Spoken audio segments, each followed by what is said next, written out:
It's getting there. 10 more seconds. I'm sorry? 10 more seconds. I'm sorry, I can't. 10 more seconds. Gotcha. I'll turn my hearing aids up.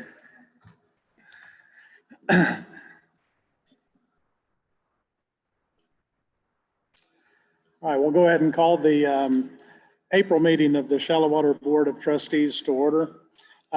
We have a different way that we're doing things tonight, and so because of that, I have a brief statement that I'm going to read before we actually start the rest of the meeting. On March 16th, Governor Greg Abbott granted a request by Attorney General Ken Paxton to temporarily suspend a limited number of open meetings laws to the extent necessary to allow telephonic or video conference meetings in response to the coronavirus or COVID-19. For more information about the suspensions, see TASB Legal Services article entitled Texas Governor Suspends Certain Provisions of the Open Meetings Act Due to Coronavirus. That would be on the Texas Association of School Boards website. In accordance with those suspended rules, we certify the following. Notice of the meeting has been posted online for at least 72 hours. It would have only been 1 hour if this was an emergency meeting or an emergency supplemental item. Members of the board are gathered in a central physical location and we do have a quorum present. However, in order to meet the directive to not create a gathering, we are offering video of the meeting to be accessed via YouTube. This method will allow for the public to address the board for public comment while still practicing social distancing and remaining at least 10 people or less in the room. As we would at any in-person meeting, members of the public who have followed the instructions on the meeting notice for registering to speak during the public comment portion will be allowed to do so. If you would like to provide public comment at a future meeting conducted in this manner, please follow instructions that will be on that meeting's notice that will go out 72 hours prior to the meeting. All other meeting procedures will adhere to board adopted procedures to the extent practicable.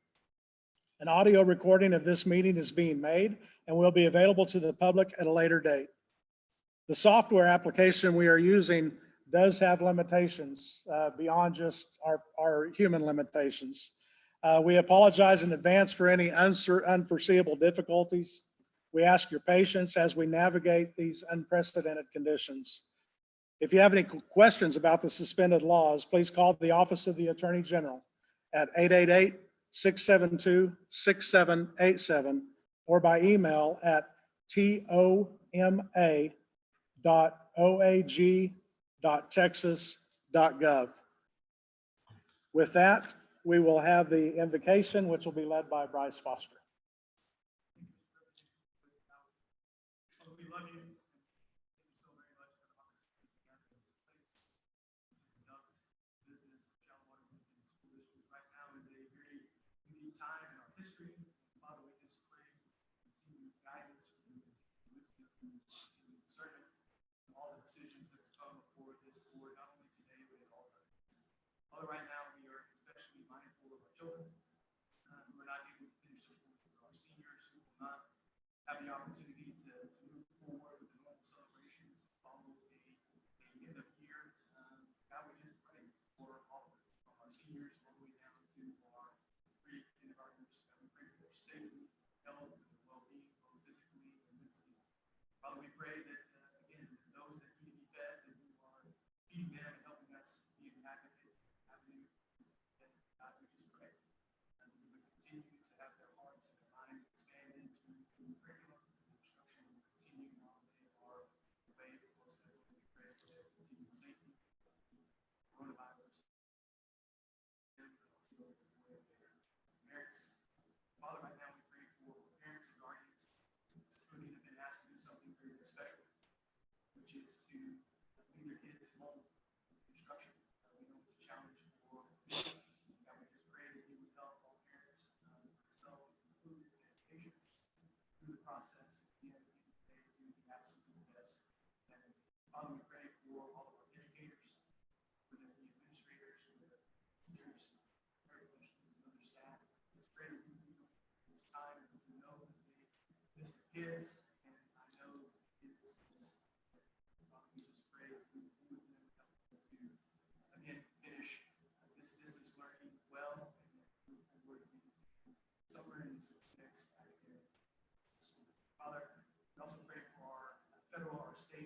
leaders is to navigate these in choppy waters, to make good decisions for all citizens in this country, the states, the county, the city of Charlotte, and just praying at the same time for all of us as residents in wisdom, guidance, and service all the decisions that we are asked to make. Father, I pray for small business as well, business in general. God, that you would allow them to earn normal, that you would allow them to prosper, to be a good servant and steward of money here in Shalom. Father, we are so thankful for the opportunity to meet kids. Father, we just ask all of this in Jesus' name. Amen. Amen. Thank you, Bryce. We will now move to the public forum portion of our meeting. As you know, we provide an opportunity every meeting for the public to come and speak to us. This is an unusual circumstance that we will have people come in one at a time. There will be a station set up for them to speak and be on camera so that they can be heard by the people watching via YouTube. We're going to have them come in one at a time so that we don't break the law on having a gathering. So our first will be Joshua Keeney. Yes.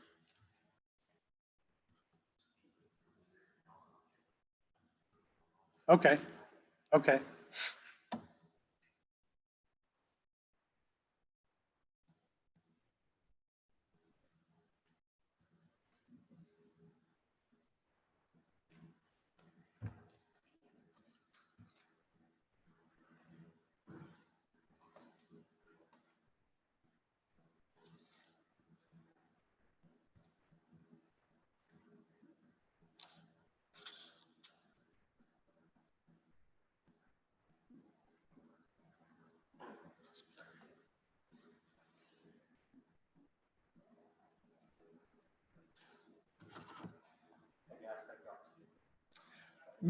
First of all, thank you for your service. All of y'all, elected officials, one of you, and I'm very grateful for that. I am only here for 7 reasons. First of all, is to thank God. Second of all, to ask y'all to consider some things. Atmosphere in intermediate building this year has not had the atmosphere that it's had in 15 years that I've been secretary, which is my wife. She has worked there off and on as counselor, no member, web president, or a counselor. And the last several months have really, first of the year, they mediated and tried to work through it, and everybody kind of got to the point where it's actually she would bring it home, how stressful it was, blah, blah. I just want you guys to consider intermediate. The way things are running in there right now, that it's really stressful for a lot of people. Behind you, you're going to hear a lot of people talk about this and that, and they've all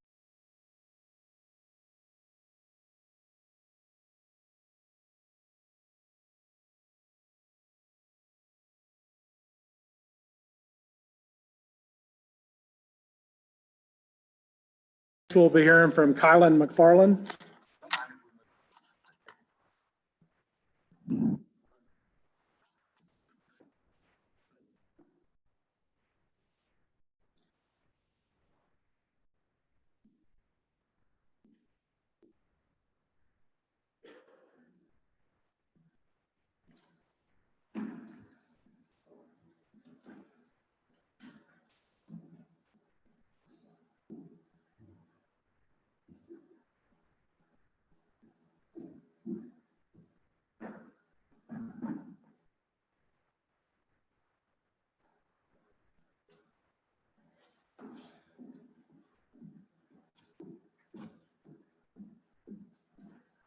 Thank you, sir.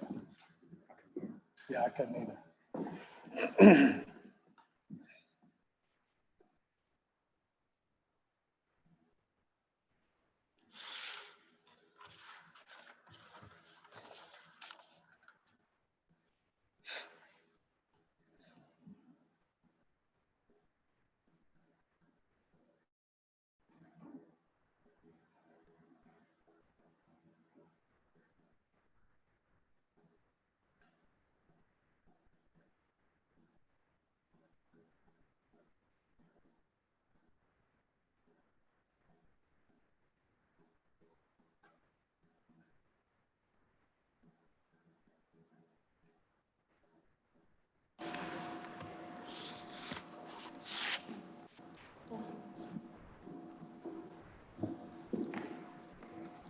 Ms. McFarland, thank you for being here.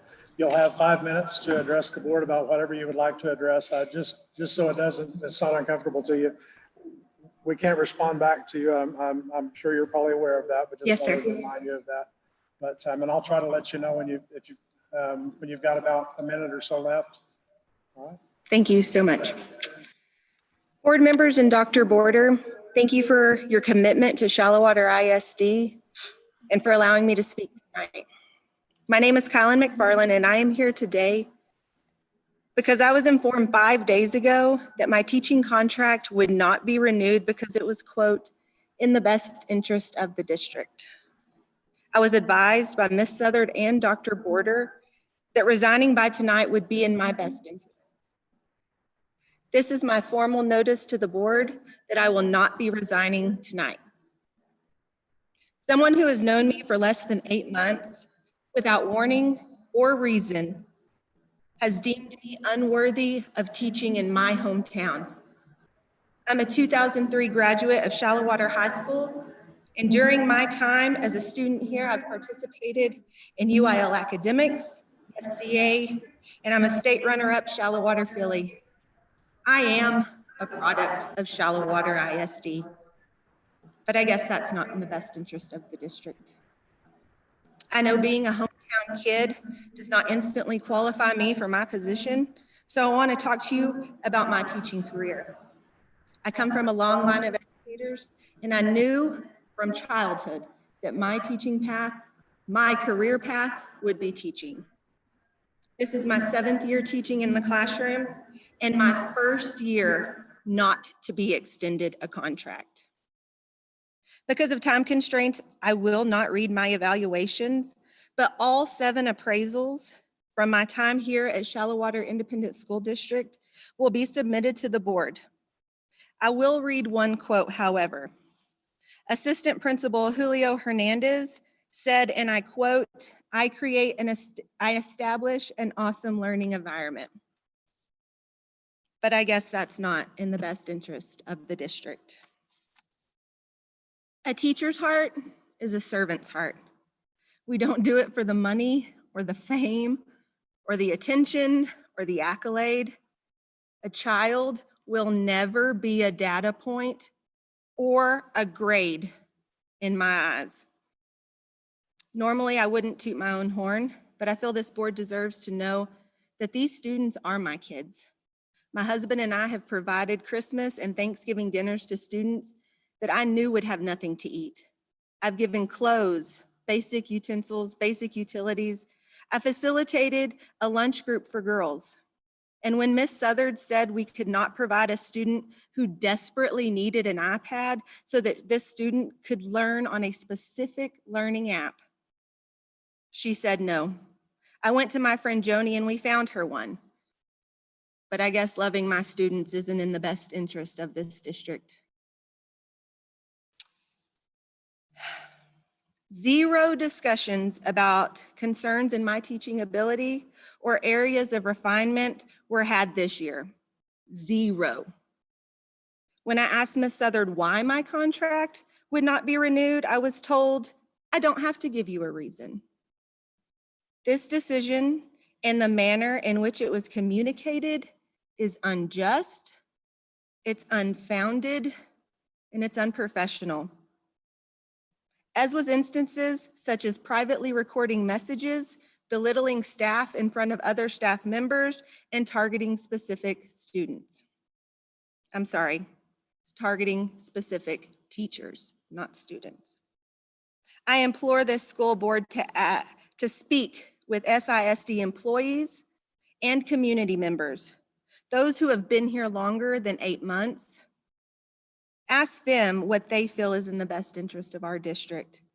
I love my hometown. I love my job. I love the kids here in Shallowater. And I want nothing more than continuing to work with my amazing team and the students at Shallowater Intermediate. Thank you for your time. Thank you. Marshall Moore is our next speaker, Brian.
It is, and we apologize for the unusual circumstances. So you get a little bit of exercise. Ms. Moore, we'll be happy to hear from you for 5 minutes. Yes, I'll let sir. you know when Thank you've got a bit of. You'll have to forgive me. I'd like to look you in the eye, but I'm 50 and I need readers now. So thank you all very much. Let you know when you have about a minute left. Okay. And just want to remind you that you can address us about anything that you would like to. Okay. Understand that we won't be able to dialogue with you, but you're welcome to present whatever you'd like to present. Yes, sir. Thank you. And I'm going to apologize in front because I'm probably going to cry. So I'm going to really try to keep it together. But so bear with me, please. Good evening. I know that you all know me, but for those of you who don't, my name is Marshall Moore. I would first like to thank you for your time and service to the students, parents, and teachers of Shallowater ISD. I have the great pleasure of teaching fourth graders at Shallowater Intermediate. I have been a resident of the community of Shallowater for the past 30 years, and I have been teaching for 18 of those years. A journey and adventure that I have been blessed to spend right here while raising my own family alongside many of you. In all those years, I have never felt like I needed to come to the board. So it is with a huge and heavy heart that I must speak to you tonight. I fear that the words that I am about to speak to you will be used against me in retaliation, but I know that what is happening in my building, my home away from home for most of the school year, is not right, and I can stay silent no longer. We've been asked by many in the district and the community about the climate and culture of the building this year. It was evident there were issues on our campus early in the year, as there was a general feeling of uneasiness among the staff, parents, and students. That feeling was validated when Dr. Border summoned us to central office and asked us to speak openly and honestly about what was occurring on our campus. He asked our team what we would like to see happen in our building to create a more open, trusting, and collaborative atmosphere. We went to him at his request, and emotions were raw and feelings were hopeful when we left. We attended the meeting with open hearts in hopes that what was obviously needed would be repaired on our campus. As I said earlier, it is with a heavy heart that I am here at the end of the school year, still trying to accomplish what is best for our students and our school. While you as a school board are responsible, or shall I say entrusted with that responsibility, your frontline teachers can give you a unique perspective of what happens in the day-to-day life and the operation of our school. The morale could be no lower. There is no camaraderie among colleagues. There is no vertical teaming. There is no trust. The way I would describe this school year is we have all just been trying real hard to fly under the radar. I have never been made to feel so inept or untrusted with the decisions of my classroom and what needed to be done in the best interest of my students. As a veteran teacher in a district that I feel I have given my blood, sweat, and tears to help build, I have been treated as a student teacher and micromanaged at times to an unmanageable level. Though a certain level of stress is to be expected at work, micromanagement, as you know, multiplies stress exponentially. By every action I take as a classroom teacher, instead of worrying about posting attendance or turning in lesson plans, now we are second guessing every single choice that is being made during the course of the day. That kind of anxiety builds up quickly and has serious physical consequences. High blood pressure, heart trouble, and it can also manifest as multiple other illnesses.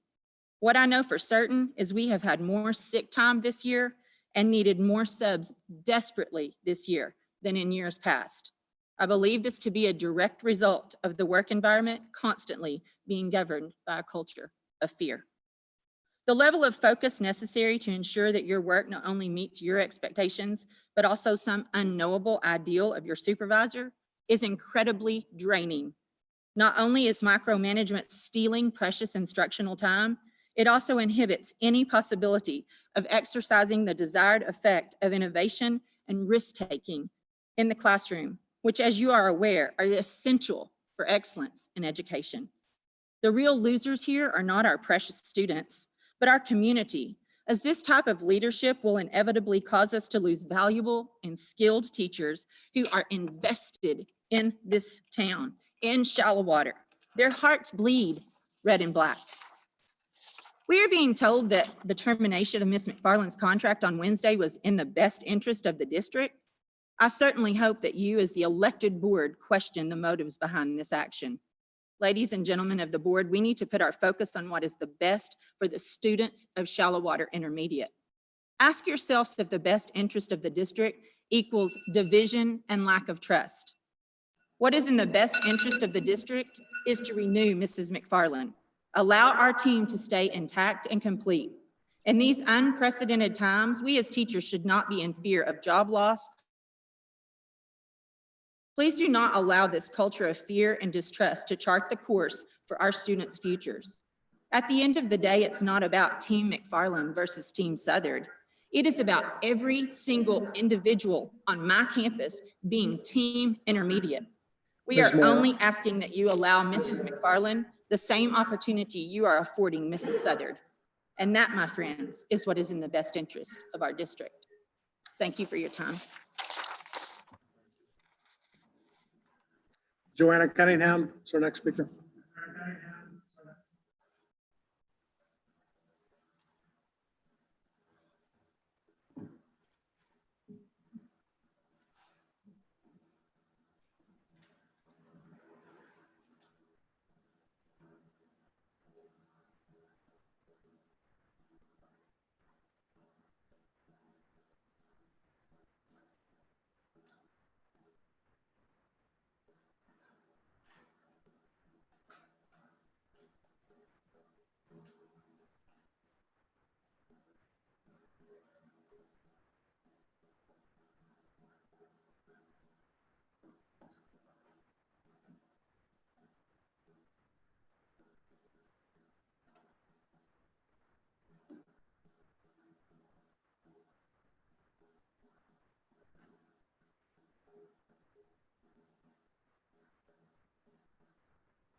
Don't run, we'll wait.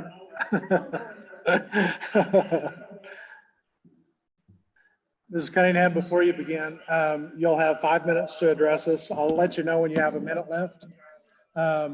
You can address us about whatever you want to. Understand that we won't be able to dialogue with you, but we'll be happy to listen. All right, you may begin. Okay. So I'm Joanna Cunningham. I've been a teacher for 21 years. I've been in shallow water for 18 of those years. And I know most of you.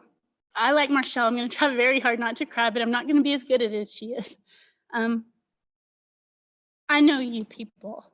I either grew up with you or knew you from college, or our kids played sports together, and some of our children were super close all the way through. And I've had the wonderful blessing of teaching all but 2 of your children and some multiples of your children. So you know me. And you know I'm not a pot stirrer. I don't believe in causing trouble. I try to stay off the radar. But when I heard what happened to Ms. McFarland, I had to speak. And I told her immediately, I will speak on your behalf. And I'm going to tell you that when I said I would speak on her behalf, I had phone calls and texts from so many people in my building across every grade level saying, I will sign the petition. I'm going to sign your petition. I want to sign your petition. I was like, I don't have a petition. I don't know what I didn't even type up what I was going to say. I just knew I had to speak on her behalf. So I want to kind of address the climate because that's kind of been a buzzword all year. You're all really aware that it's been a very bumpy year. Change is hard, always, but it's been bumpier than that. And we were called over. Dr. Border knew early on there must have been an issue because we were all called to his office where we spoke about and talked about, and I believe he formulated a plan for her to follow to help us. Did she? I don't know. I'm just telling you, when Colin McFarland, in the middle towards the end of April, is told your contract is not being renewed. Why? I don't have to tell you why. Makes no sense to me whatsoever.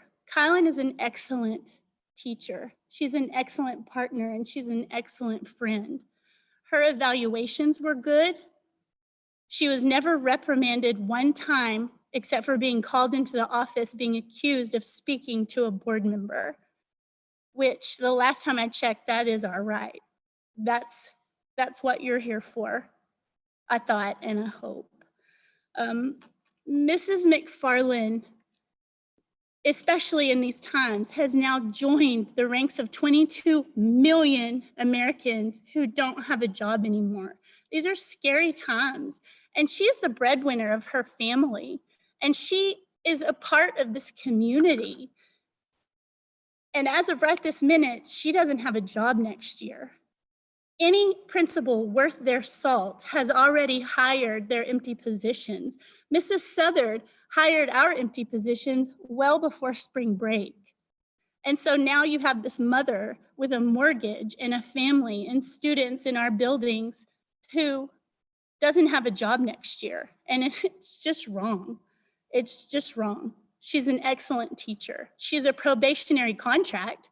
So therefore, apparently you can just get rid of her for whatever reason if you don't like her, because that's the only reason that I can see that she is going through this right now. One person doesn't like her. You would be very hard pressed to find anyone in our building who didn't like her, in this district who didn't like her. She is giving, loving, smart, knows more about phonics than any teacher in our building, which is what we really, really need. I don't know what your power is to help us here. I know that Dr. Border is the buck. I know the buck stops here, and I understand he said, it's her call. I just don't think it's fair that someone who is not trusted with a term contract, who is on a probationary contract, has the ability to just get rid of somebody at will and can do it because they too are on a probationary contract. If there's anything you can do, anything we can do, we followed protocol. We emailed Ms. Southard. She said it's a personnel issue. It's none of your business, basically. I'm personnel and it is my business. And at risk of retaliation, I'm willing to come stand in front of you and ask you if there's anything you can do, please do it. Thank you. Thank you.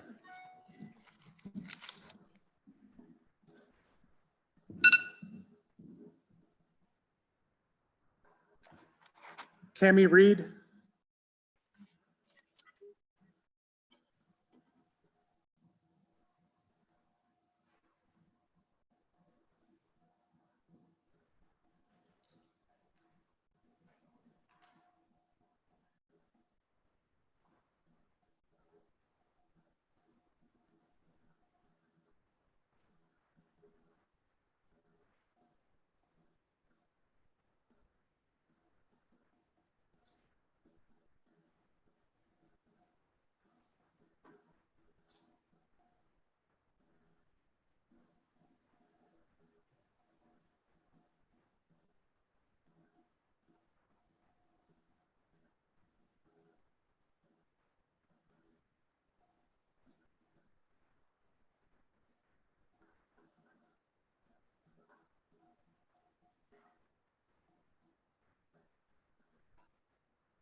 Everyone has commented about the long walk. We apologize.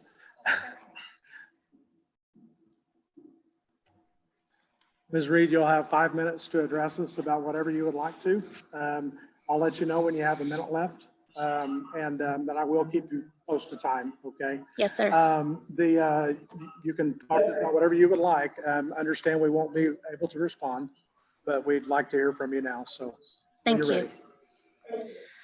ready. First, I'd like to say good evening and thank you to each and every one of you for what you do for the community and what you're doing for our school district day in and day out. I know your job can't be easy, and just know that you are very, very appreciated. My name's Cammie Reed, and this is my 11th year in education. I have a master's degree in education. This is, however, the very first time I've ever gone before a school board with an issue. I do this in great fear that the career I have worked very hard for, the career that I love and am good at, will be in jeopardy for telling the truth. However, it's a truth that must be shared so it can be corrected in the best interest of this district. My husband retired from the military, and we searched long and hard for a place to call home. I grew up in Anton, he grew up in Spade, our family's still here, my brother lives here. And after asking a lot of questions and talking to a lot of people, we decided this is where we wanted our forever home to be. I'm proud to say that we chose this community. I'm proud that my sons, who are going to be a freshman and a junior, I'm proud that they are educated here. And I'm proud to be an employee of such an outstanding school district. I come to you tonight to first discuss the culture and climate of the intermediate campus where I've been employed for 4 years. This school year, the environment of our building has been one of distrust, disrespect, negativity, and division. This is something my team and many others have discussed with not only Mrs. Southard, but Dr. Border. And over the course of this school year, not much has changed. I personally feel that when this school year started, we at the intermediate campus were considered, for some reason, with the employment of a new principal, guilty until proven innocent. Whether this lack of confidence in our abilities was assumed or directed, we all suddenly, over the span of one short summer, became micromanaged and untrusted to be the professionals that we are. I often felt like a high school student on my first day at my first job, having every little aspect of my day directed, even being told where to stand at recess and what clothes I should wear that no one else in the district has to abide by. Furthermore, not once did anyone in administration ask us, the teachers who were in the trenches, what we needed to make our building better, what ideas we had to grow our students. And for this reason, for not being consulted, and for many other reasons, teachers felt disrespected. And because of this feeling of disrespect, negativity began to just coat the walls of our building very, very early on. All of this combined with hearing things like this throughout the school year. We would hear about the practices of other teachers told to us in a manner either to belittle that teacher or to make us feel belittled. We were told that collateral damage happens with change. Were we the collateral damage? We were told to get off of the wagon if we weren't willing to pull it. And we were even told that we don't have to like each other to do what's best for kids. And I wholeheartedly disagree with that. Hearing these things, and with all the additional stressors that naturally come with teaching, we as a staff became short with each other, relationships were tried, trust was compromised, and we as a staff became, and we as an intermediate team began to divide and crumble. We tried to put on a happy face and fake it until we made it, but I think you'll agree with me, It is unrealistic to expect that approach to work for the long term. As a result, teachers come to school tired, emotionally and physically, ill from stress, fearful and dreadful of the day. This atmosphere is not somewhere educators could come and feel confident and excited about teaching the children of this district, several of your children. This is not somewhere we felt we had the freedom to be innovative and creative to craft the best lessons for our students.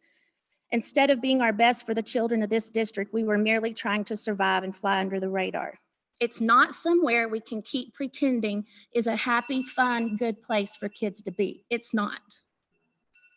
I know I don't want my boys to be in an environment like that, and if they were, I would ask some hard questions. This leads me to the heart of my being here, and I will hurry. Please wrap. The termination of Ms. McFarland's contract. I'm neighbors with Ms. McFarland, and I'm team with her to teach the same content. She's an incredible human, she's an incredible teacher, and she does not deserve this. If I had any ounce of reservation that maybe she had done something wrong, I would not be here. But I have zero reservations, and I would trust her with my own children. She's being punished for what? Being a good teacher? Doing what was asked of her day in and day out? In times of economic scarcity, is that what Shallow Water ISD is about? Just firing someone on a whim? Ms. Not McFarland. why we moved here. I'm And I don't sorry, but think we've that's got to what you're stick to the about. 5 minutes. Thank you. Thank you, ma'am.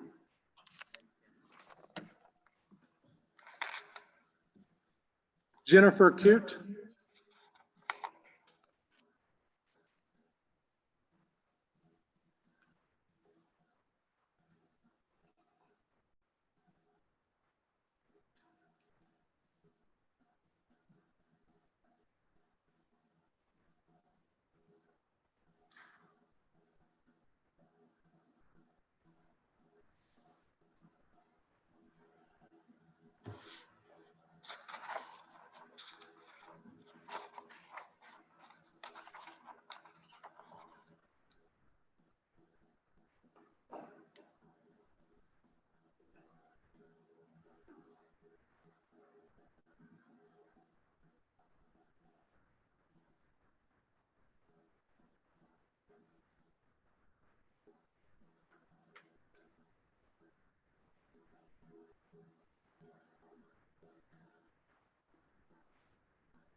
Sorry about the long, awkward walk.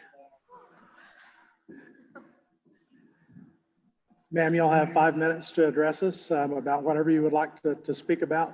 We won't be able to dialogue with you, but we'll be happy to hear from you. And I'll let you know when you've got a minute left, and I will hold you to 5 minutes, okay? Thank you. Go ahead.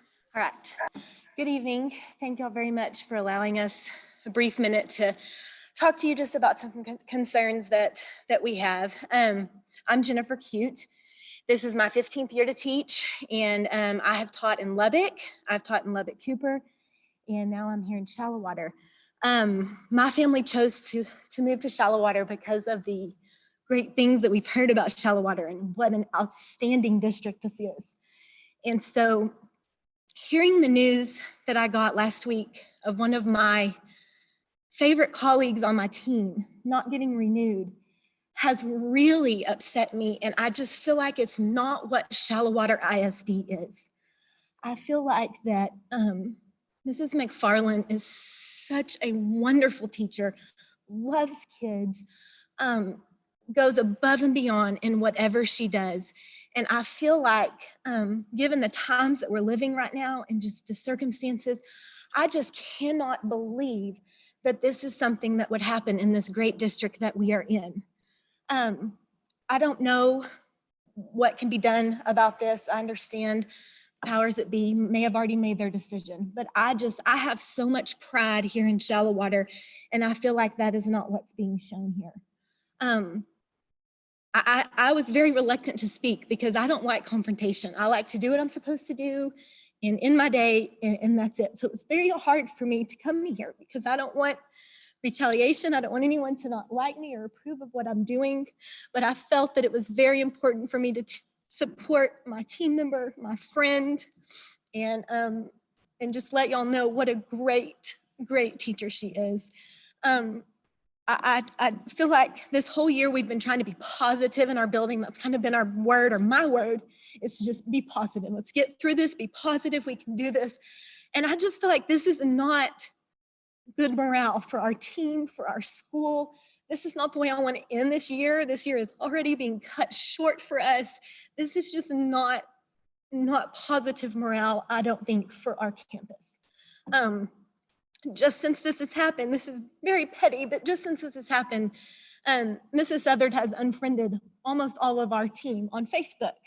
And I just feel like that's not the way that this should be. We should be adults. We should be able to get through this and work our way through this. And I'm fearful of what might happen, but I'm here to support my team member. And I just hope that if there's anything we can do to support her, I hope we can do that, because she is one in a million, and she deserves to be right here in Shallow Water ISD. So I appreciate your time. Thank you so much for letting us visit with you. Thank you very much for coming. Misty Pounds.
Mrs. Pounds, you'll have 5 minutes to address the board about.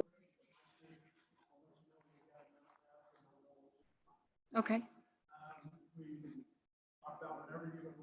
Just understand we won't be able to dialogue with you. Absolutely. You may go ahead. Okay. Well, first of all, thank you all for listening and being here for us and leading our school. I'm Misty Pounds, present day 4th grade reading teacher, and I've been in the district since 1999. I moved here from Slayton, Texas, and at the time didn't even know where Shallow Water was. And when a friend of mine said, Shallow Water is a good district to raise your kids in, and it was like the school we used to be in. You see, I grew up in a rural school, which was Cooper School, and now known as Lubbock Independent Cooper School District. At that time, it was a small school in size. And my dad and I grew up there and graduated from there, and it was a great environment and culture that I wanted my kids in, a small rural district like this. I didn't even know where it was, and I asked directions how to get here and here to apply for a teaching job. Well, back then you were put on a waiting list because to get hired in this great place, you had to wait 4 or 5 years. Well, it took me 5 years to get hired, but I lived here and I went ahead and I taught in Smyre, and that was a great place too. I finally was hired here in fourth grade as a fourth grade teacher, and later changed to third grade, second grade, and now fourth again. My point being is that I've been in an intermediate building since 2004. I watched my girls grow up here and flourish here in this loving school district. Well, I hope this is what I can give along with my teammates, is a loving and exciting school year for each of my students every year. Yes, we've had many come and go, but as a team, I have never seen one that's worked as hard for children as this team. I was fortunate enough to work with Colin McFarland in reading and writing, and she is one of the best. She knows her stuff. She loves her students. We've worked together as a team and had many other mentor teachers in our room, such as Miss Janeway, and our fourth grade reading and writing team as a whole, to enrich our reading and writing to prepare them for fifth grade and further. We're trying to bridge this transition to junior high to be a little easier transition for them, and we had the perk of having Miss Janeway in our rooms. Colin and I had a great growth with our students, and we loved it. Colin is a great teacher and very knowledgeable. On April the 14th, Colin called me telling me that she had been asked to resign or not be renewed. She was not going to be renewed. I could not believe what I heard, and there was no reason for this that I knew of. And Michelle Southard had told her that she didn't have to give her a reason. Well, she did not have a value evaluation or a walkthrough, and most of the time it was high praise for her and what I had seen and heard from the higher ups, and I was shocked.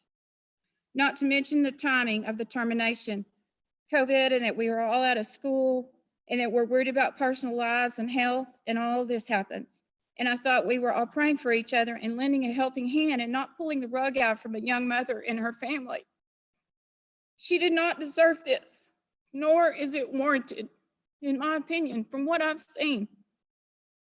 I have thought a lot about the situation, and it haunts me to know that I have a principal that has no heart or wants to be friends with her employees. I understand personal kindness and friendship. Ever since she has stepped foot on our intermediate campus, there has been a standoffish demeanor.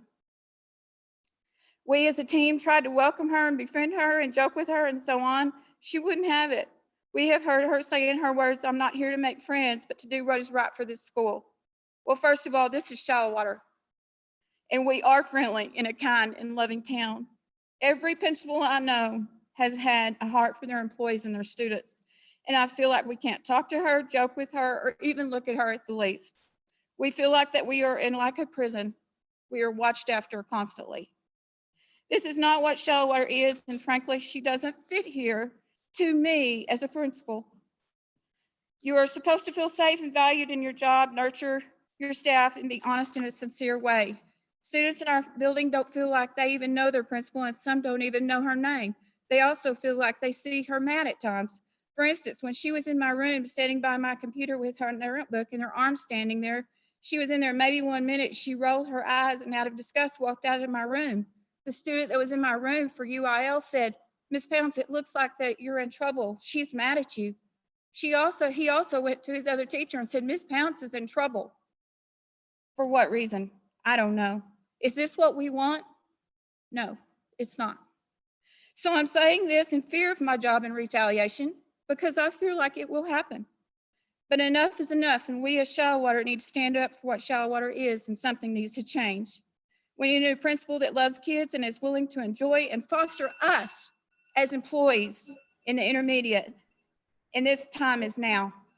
Kyla needs her job back because she is Shallowater. She graduated from here, and for Pete's sake, we might need a new principal too. Thanks for listening. Thank you, Ms. Pounds. Sarah Bading.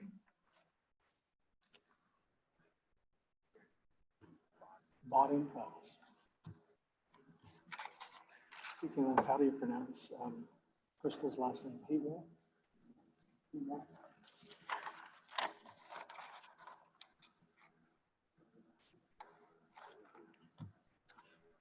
Bading.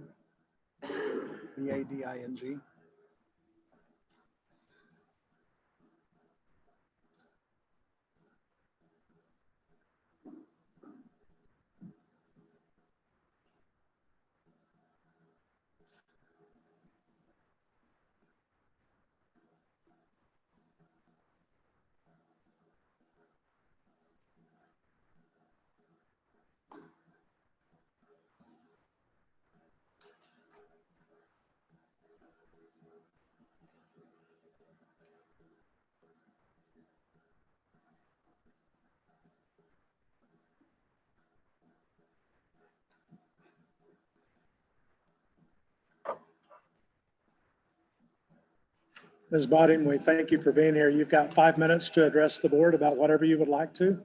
With 1 minute left, I'll let you know, and I'll ask you to stay. I'll need you to wrap at 5 minutes. Okay. Perfect. Thank you so much. We won't be able to dialogue with you, but you may talk to us about whatever you want. Understood. Thank you. Good evening. My name is Sarah Botting, and I'm a 4th grade teacher at the intermediate school. As a parent of 2 students in this district and an employee of the district as well, I truly value the opportunity to provide public feedback through this avenue, because my #1 priority is ensuring that students have the tools and resources necessary to thrive in the school environment that we all create together, from the overarching district policies to the one-on-one interactions in the classroom. I'm here tonight to speak to you about the culture and climate in our building over the last year and my disappointment over the non-renewal of my teammate, Mrs. McFarland's contract. Because my main priority is the students, I am motivated to be very candid in my remarks, and I will try to be as tactful as possible.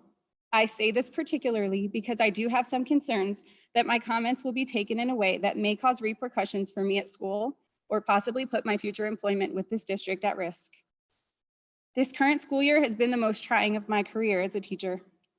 The love I once felt walking into our building and the joy many teachers had on their faces each day has been grossly diminished due to this current school culture. The climate and morale in our building can only be described as dismal. Leadership has created an environment that fosters grade level silos instead of a staff working collectively with a unified school-wide approach. Teachers feel overwhelmed by the lack of support from school management and fear that our jobs may be in jeopardy if we question or simply comment on changes to overall school programming. I believe I speak for many teachers in our school when I say that all of this has caused many of us to spend this school year walking on eggshells, afraid for our jobs, and the fact that one of our own was asked not to come back next year will only make that feeling worse the upcoming school year. Possibly the worst part regarding the climate and atmosphere is that I know my precious students have felt it and even voiced their concern to me many times over the course of the school year. A blatant sign of dissonance in a school is when 9 and 10-year-olds can sense the tension in our building. And it hurts my heart to think that despite our best efforts to shield our own children from these adult problems, they continue to spill into our classroom settings in a way that is negatively impacting our students. Most of our staff members no longer walk through the front doors of our building. They opt to enter through side doors because of the negativity we feel when we come through the main halls of our school. There have been many days when greetings in the hall simply become mere messages, advice to brace yourself for a meeting, or a warning of what other interactions occurred between leadership and teachers that day. There have been many positive changes in our building this school year, ones that include addition of some newer dedicated teachers and major improvements to our curriculum. These 2 things come together in great harmony with regards to Mrs. McFarland and the incredible asset she is to our students. Our district's new phonics curriculum couples perfectly with Mrs. McFarland's vast knowledge of the phonics curriculum and her ability to maximize these programs to assist struggling readers. We all know the importance of reading comprehension and the impact it can have on our students' future success, not only in school, but in life. I've had the pleasure of working directly with Ms. McFarland, and I can attest to the integral part she plays to our schooling system. In fact, she even took the time out of her own life to immediately help my child, who wasn't even in her class or grade level, when we discovered she was struggling with phonics. Mrs. McFarland did this without hesitation, even while my husband and I waited for the district to provide additional assistance. I have no doubt that she has done and will continue to do the same for other parents in situations like myself. Because it's so easy and clear for me to see why she's an asset and resource to our district, I simply ask that you investigate why her contract was not renewed. Aside from my feelings about the intermediate school culture and environment and Ms. McFarland's employment status for next year, I want you to know that my husband and I moved to the district because we saw something special here. We particularly love the small town family atmosphere, and sadly, that is no longer something I feel walking into my building each day as a parent and teacher. Several times this year, I've considered looking for employment in other districts, but I turned in my signed contract today because as a tax-paying resident of this community, I want to serve our children and to help strengthen our community where we chose to raise our children.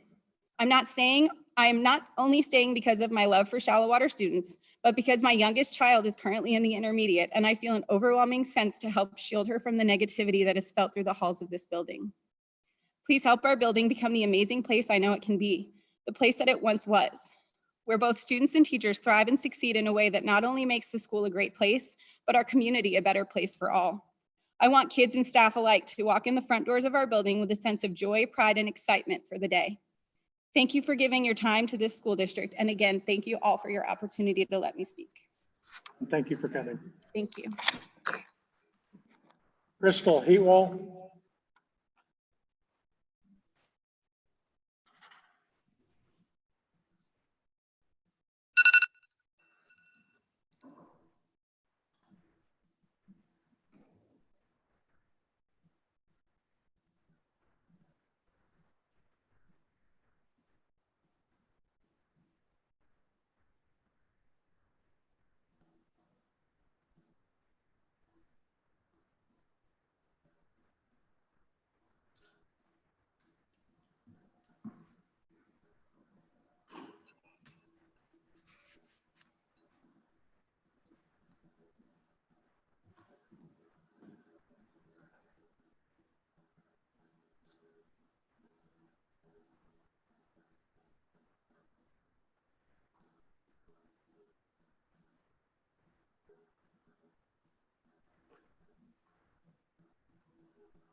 Sorry about the awkward long walk.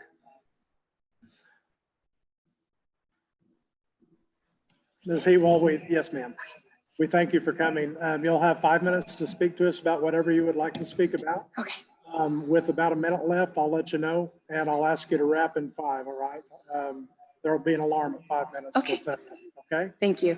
You may begin. So I'm Crystal Heatwall. I have lived in shallow water for only a year and a half. I was hired for the intermediate position in 2019 to be an aide at the school. I was really excited. I had 4 children entering the school with me, 2 at the intermediate campus alone. Sorry. I was really excited for the job. I greatly loved the teachers that I was working with. So much of the staff have become my friends. 4 of the 4th grade classes I worked in every single day, including Kylan McFarland's class. She was a blessing to work with. Her students loved her. One of my sweet neighbors is one of her students. And since spring break, she has been up to my door nearly every day asking when she would get to go back to her classroom because of the wonderful classroom environment that she had there. As much as I loved the teachers at the school and I loved the students and all the other employees that I worked with, well, a majority of the other employees that I worked with, I had to leave. There was a lot going on with my family and it was a difficult time for me, but the toxic work environment that we had just made it impossible for me to deal with being and aid in that climate, and then being able to come home and take care of my needs for my family.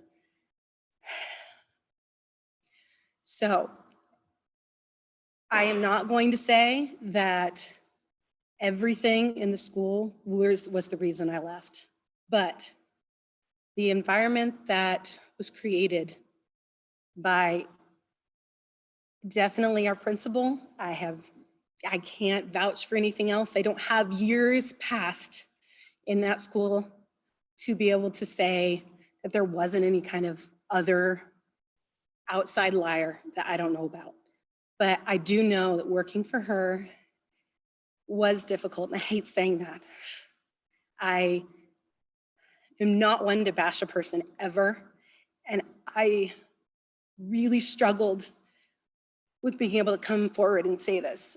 But I know for my own children's sake and all the other kids at school, I had to do what was the right thing to do. And I hope the best for her personally. I don't hate people. I really don't. But I care about those kids. I loved my students that I worked with, and I only want the best for them. And making an environment where they can be good, happy learners is the most important thing to me. So because of that, I needed to come forward for those two reasons. Please make this a place where they can learn and be happy, and allow amazing teachers to continue to work there. I will be friends with Kylan for years to come. I love her as a person, but I love her as a teacher as well. She was a blessing, absolute blessing to work with, along with every other teacher I spent time in their classroom with. So thank you very much for this time.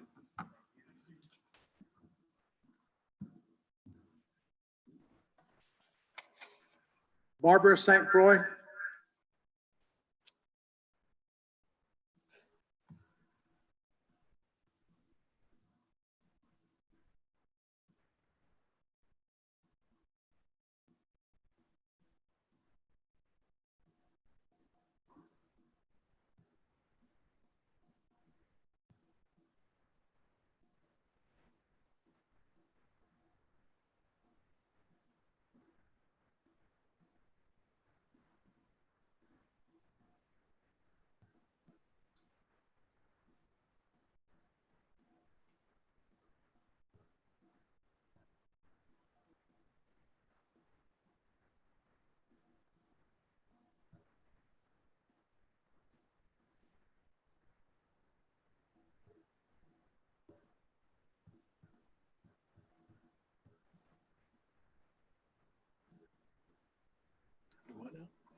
Sure, sure.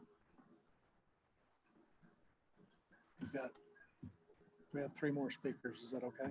All right. Don't want you tapping your toe.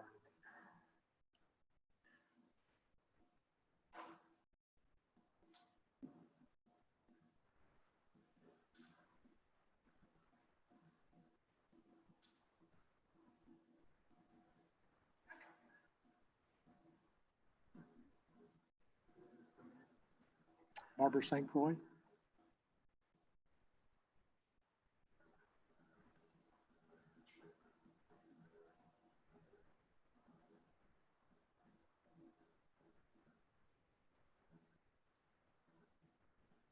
Ma'am, you'll come up to the table there. Yes, ma'am.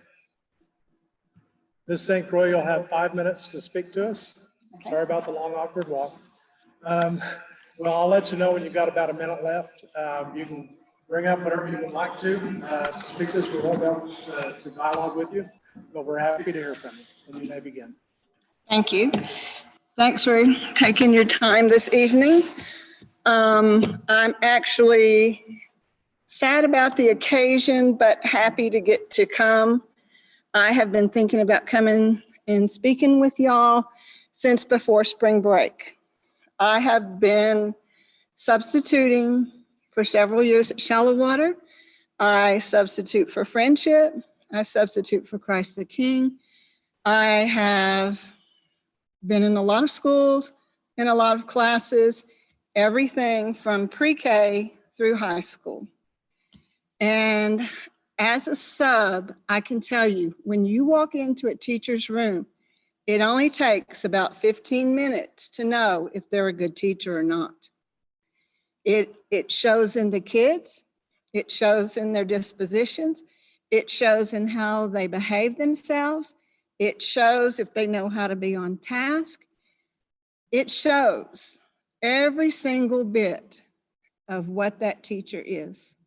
And I can tell you, I've always enjoyed going to McFarland's room because I knew things were great in there. The kids had a wonderful environment for learning. They were eager to learn, which we all know in some public schools, it's not always that way. And to get to go and be in a classroom with the kids that are like that is a joy, as a sub especially. Other times I've been in the 4th grade hall and she's been there, I've subbed for someone else. And I just love to hear the ideas that she has, that she's going to share with the kids. I think she's an awesome teacher. The reason that I was going to come, when I was thinking about this, I was mulling it over during spring break before, all of this happened, was that subbing at the intermediate is horrible now. I taught science lab back there several years ago. And when Donna was the principal, she was hard on all the kids, but every single kid in that school knew that she loved them and cared about them. And it's not like that over there now. I have looked and looked, and no, as a sub, I am not privy to everything that's going on. I'm not, I don't hear a lot of stuff. The teachers have been very professional, but I can tell you, going down every single hall in that school, that it's miserable. I actually thought about not even going back and subbing anymore at the intermediate. I'll just go to the others because the tension is so incredible. The teachers are doing the best that they can, but it's very trying. You can see how frustrated they are. The kids are all just like, oh my gosh, the principal. And to tell you the truth, I started watching just to see what I could see, because in other schools, I've seen principals interact with the kids. Maybe they're having to correct a behavior, maybe they're congratulating them. I have looked, but I have never seen her one time have a positive interaction with a student. I'm like, all 3 of my kids graduated from Shallow Water. And no, they're all grown. I have grandkids now, but I've lived in Shallow Water over 30 years, and these are still my kids. One of the things, which it's been a long time, but that Phil always said back before Kenny, was that do what's best for the kids. That was, as far as I could tell, the mission statement. This is what you do. He's like, in every instance, do what's best for the kid. If it goes against one of my rules, we'll talk about that later, but you do what's best for the kids.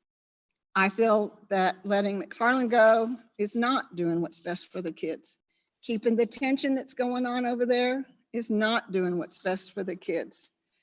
But that's all I can think of is just being over there in the school. And I know I told some before spring break, I wish we had a principal that liked children. Would be so nice if we had a principal that liked children, because it's bad. Thank you for listening to me. And I just know things will go in the direction that they're supposed to. Thank you. Ma'am. Thank you for coming.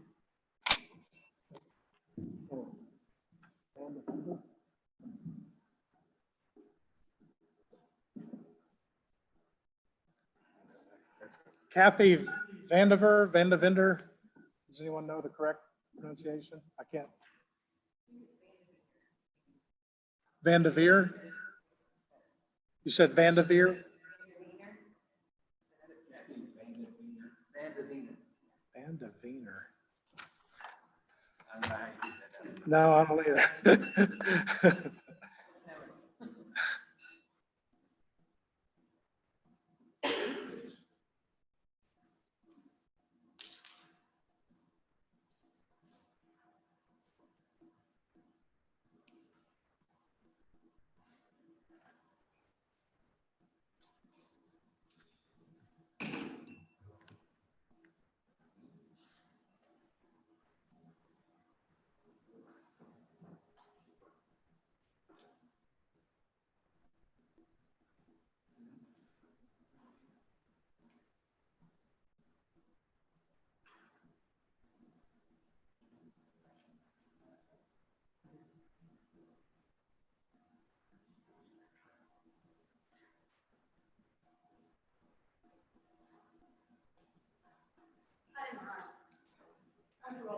How are you, ma'am?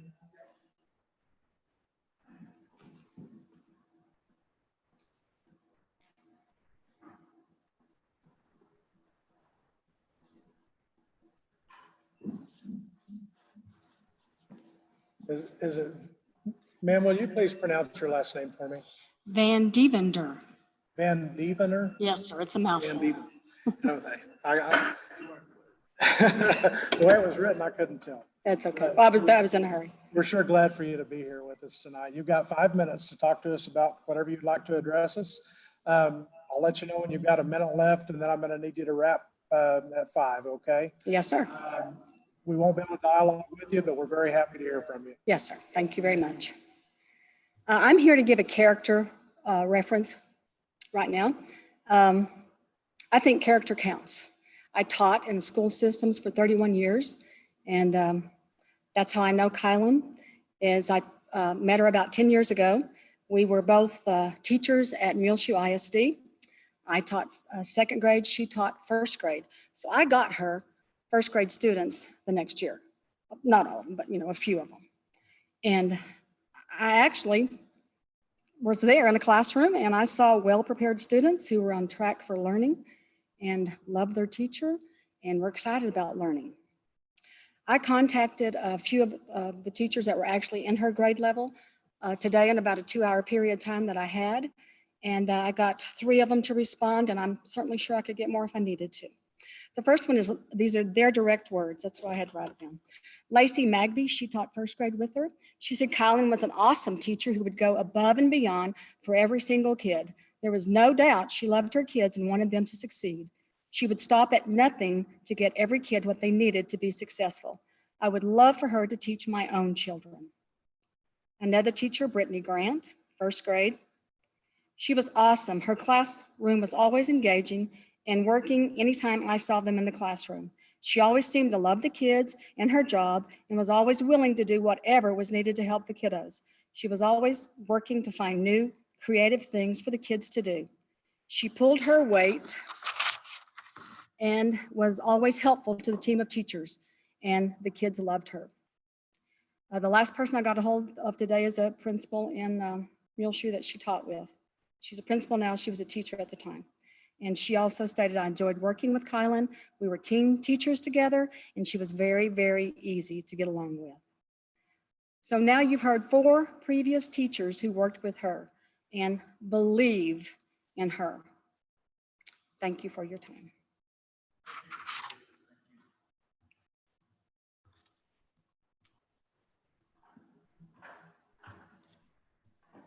Stephanie Keeney.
You can come up in the center. You can come up in the center there if you'd like. I'm used to, like, in our awards assemblies for the intermediate, when we're giving the kids their end of year award, like, I know they can't hear me, but this is just kind of for y'all to hear. Like, the kids walk up right here, so this is like symbolic for me right now, because we have our intermediate kids that walk up here and they get their end of year award, and they shake their teacher's hand, and they hug their principal, and they walk off over there, and then that ends it. Okay, I'm sorry. Ms. Keeney, I'm going to need to stop you for just a moment. You'll have 5 minutes to talk to us about whatever you would like. We're glad you're here. I'll let you know when you've got a minute left, and then I'm going to hold you to 5. Okay. Okay. And you know that we won't be able to dialogue with you, but we're more than happy to hear from you. Absolutely. Thank you. So I don't know how long my speech is going to be because I don't really know what I'm going to say. I have gone through every scenario this week of, why is this happening to my sister? Because you're hearing about Miss McFarland, and I cannot tell you the celebration and the pride that is happening outside right now. They are truly here for Miss McFarland and what is in the best interest of this district. While I also am here for that, I'm here for my sister. Like, it is what it is. When you look at this at the end of the day, and I'm gonna go back home and I'm gonna get in my bed tonight, and I hope to God I sleep, because I haven't in 5 days, that I wake up tomorrow morning, and I know in my heart of hearts that I have done everything I can do to make this right. I started this year off knowing that we're gonna have 2 new principals. I could have bailed ship. I wanted to jump ship. I thought about jumping ship. And I said, no, I'm not gonna jump ship because I love this building. I love this district. I love these people. And Miss Smith, Angie Smith, and I made a pact, and we said, we are going to stick out this year because we don't know what's gonna happen. Donna left, Kyle left, and like, here we are with 2 new people coming in, and Joanna Cunningham and I got to sit in on the interview when we had 4 people come before us. And I'm going to tell you, Michelle was the absolute best candidate before us, hands down. She knocked it out of the water, that interview. In this room is Kenny, who's the only one, and I know he can't dialogue back with me, and I don't want that because this is my moment to say what I need to say to y'all. At that time, she was the best candidate. And I did everything I could do today. And I know sitting in the car, it looks awkward because you're watching people who are looking up at you and what you're seeing out on that screen. Can y'all all see the Zoom people? Like, are y'all, because y'all are looking at me, because that's the way it should be. You're looking at me. Let me tell you what's happening in that car right now. There's somebody in here that won't look at anybody. That's right. I'm talking to Dr. Border, and that is, I can't not say it. You haven't looked at one person, and I don't care anymore, guys. I don't care. Like, I have been in turmoil for 5 days because this is my sister. I've lost weight. I can't sleep.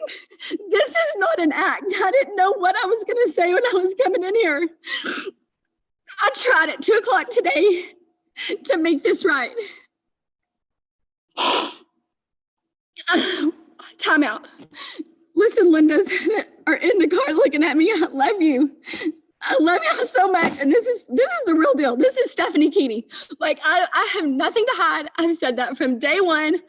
I met at 2 o'clock today with Dr. Border, Michelle Southard, Julio Hernandez, Mary Hughes, and Aaron Strickland. I called the meeting. I asked them to meet with me. They accepted because I knew in my heart of hearts that I had one chance. Yes, I had some legal thoughts going through my mind.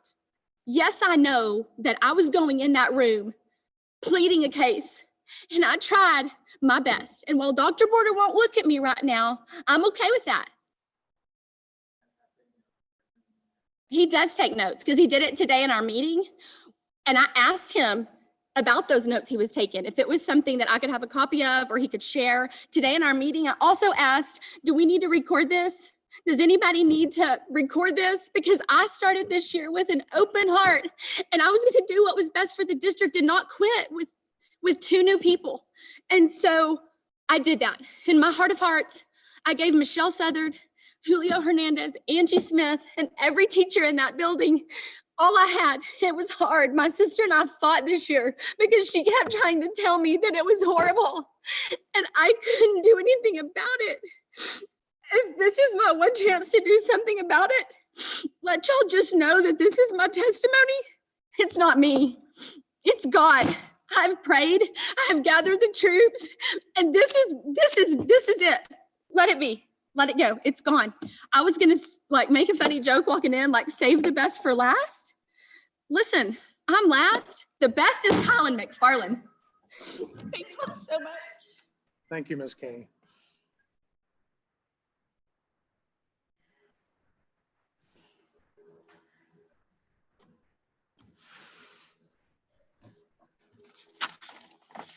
Y'all, we have been sitting here for an hour and a half. Let's take would 5 minutes be enough for a quick restroom and drink break? Let's go ahead and do that.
Is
everybody back on camera?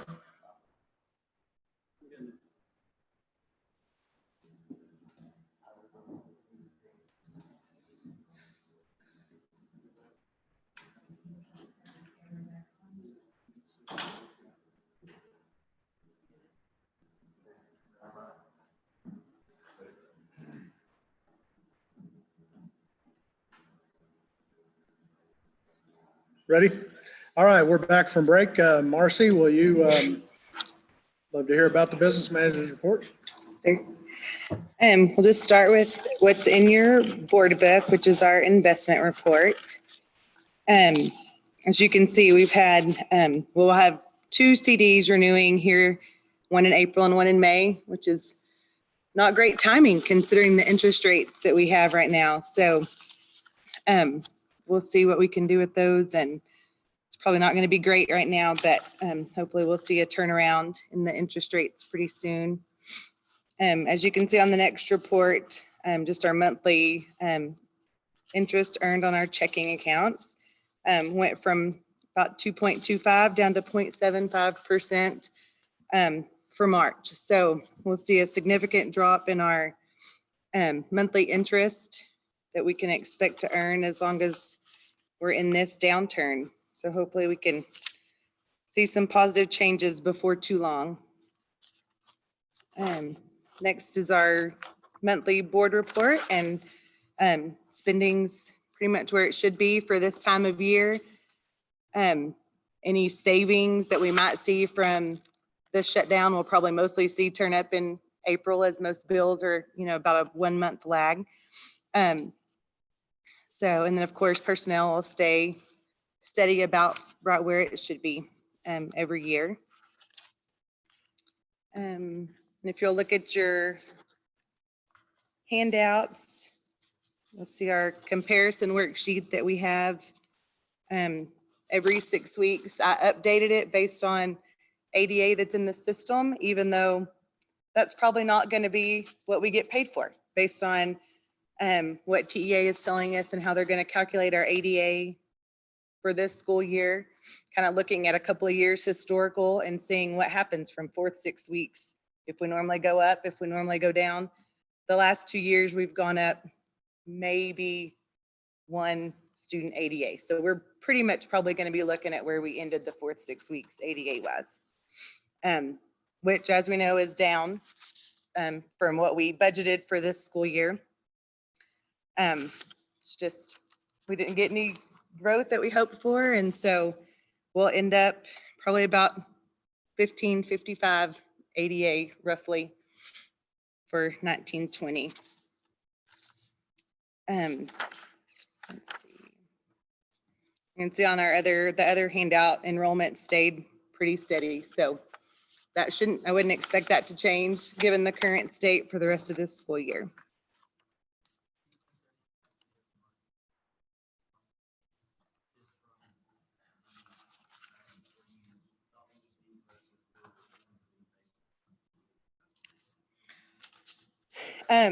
The drop in revenue just from, projected revenue just from the ADA drop is about 125,000, just from what we budgeted just on that one, just on those about 20 kids, really. We budgeted 1575 and really expected it to come out higher than that. And so, but being about 20 kids lower, it's about $125,000 based on the templates right now. So, not to mention, like we talked about last board meeting, the change in the compensatory education census block things that we really had not a good way to predict how that was going to shake out and didn't really end up in our favor. So we'll have some challenges with that as well.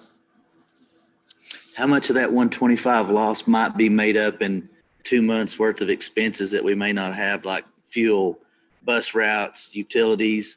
I mean, is there anything that's going to offset? I mean, I know it's probably a minuscule amount because salaries are so much, but we have to have some savings, don't we? Right. And I talked to Mr. Holder this afternoon about kind of the best way to gauge what we're saving as far as transportation right now. And he said we're about probably at a quarter of what he normally has to order in fuel.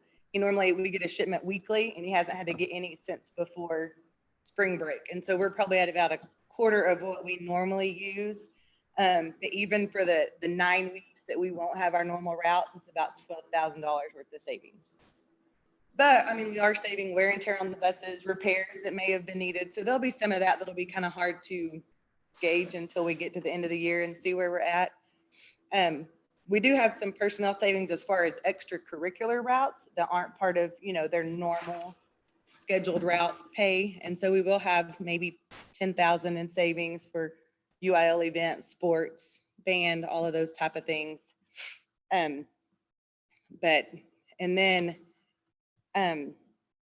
Utilities, it's too hard to tell just because we don't have those bills where we really would have seen any benefit from shutting down HVAC systems and those things. So, right now, 42,000 to maybe 50,000.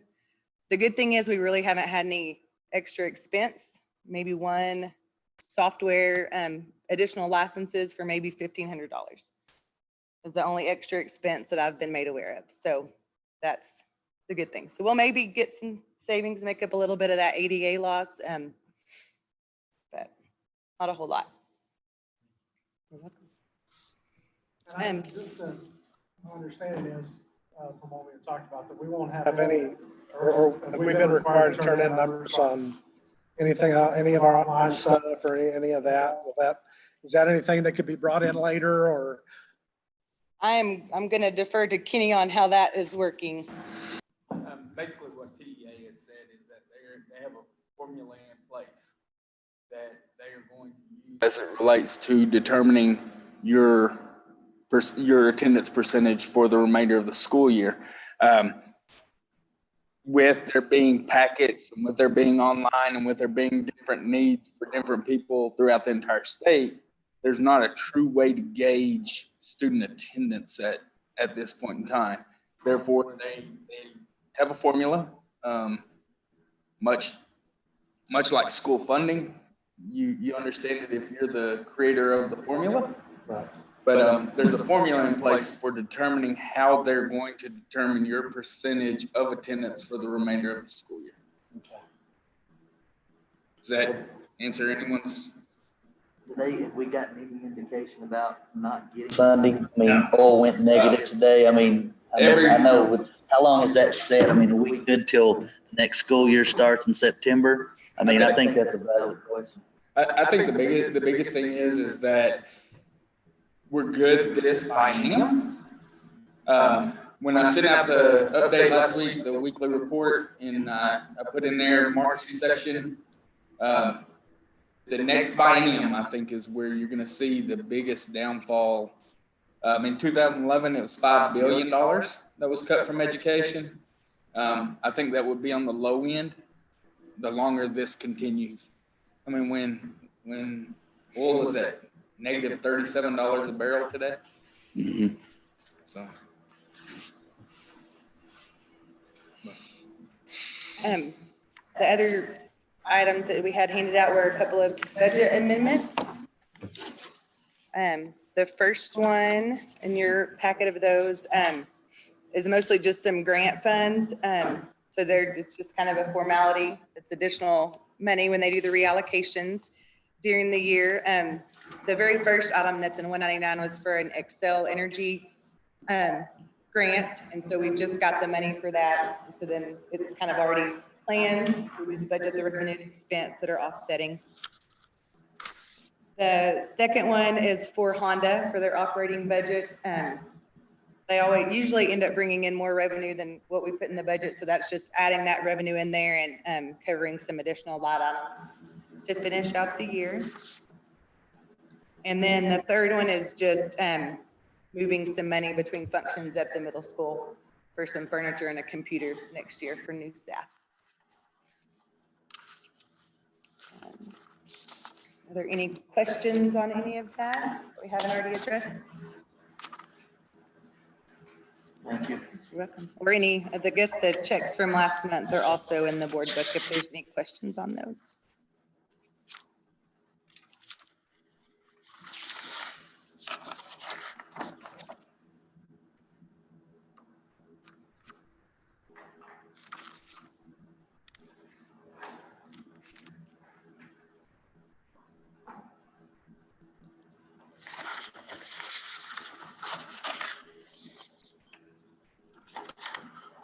Any other questions for Marcy?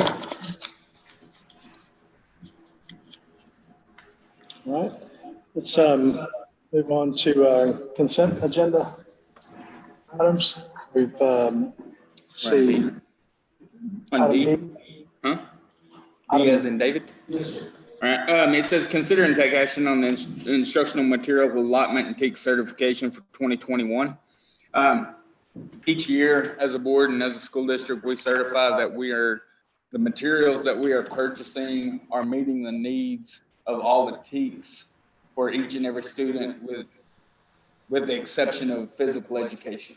And I don't know why physical education is an exception to that, but we're just simply certifying that we are meeting all TEACs requirements in D.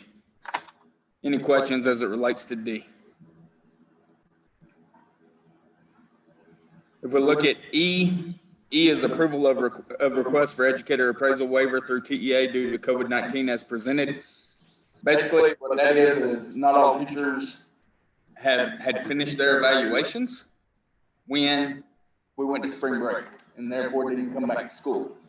Why is it that we need that waiver? It's because in statute, it says that a teacher must be appraised every year or they don't get paid. On F, consider and take action on the grading policies and procedures as presented. I've sent all of y'all a letter as it relates to what our intent was. Up to 8th grade, excluding Algebra 1, we go to PI and E, and we gave definitions as it relates to pass, incomplete, and exempt. We don't want to punish our kids for a lack of resources. Does that make sense to everyone? Guys, I homeschooled my daughter the other day. Mama texted it to me from her phone to my phone. We used the packet to complete the assignment. We used the iPad to put it in Google Classroom. We're fortunate. Not all of our kids are that fortunate. That's why we want to look at the PI and E. Now on the high school and 8th grade Algebra 1, that factors into GPA for graduation. Most of the school districts that I spoke with, they went 1st, 2nd, 3rd, and 4th 6 weeks. The 4th 6 weeks is the last 6 weeks that was not interrupted by COVID-19. And you take average of those 4 6 weeks to determine your 5th and 6th weeks averages. Just to give you a little bit of background information, it didn't change the top 10 at high school whatsoever.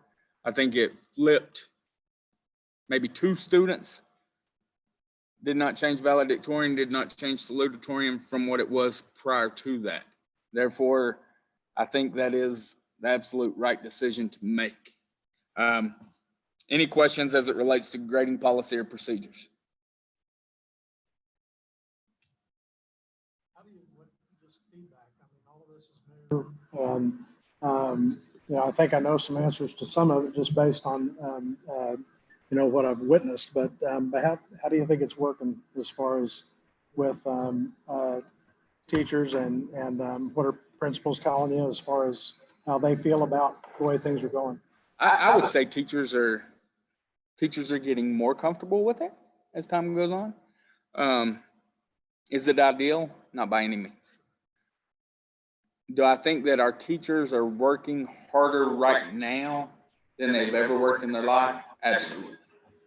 Our teachers at the elementary, intermediate, middle school, and high school are doing a phenomenal job.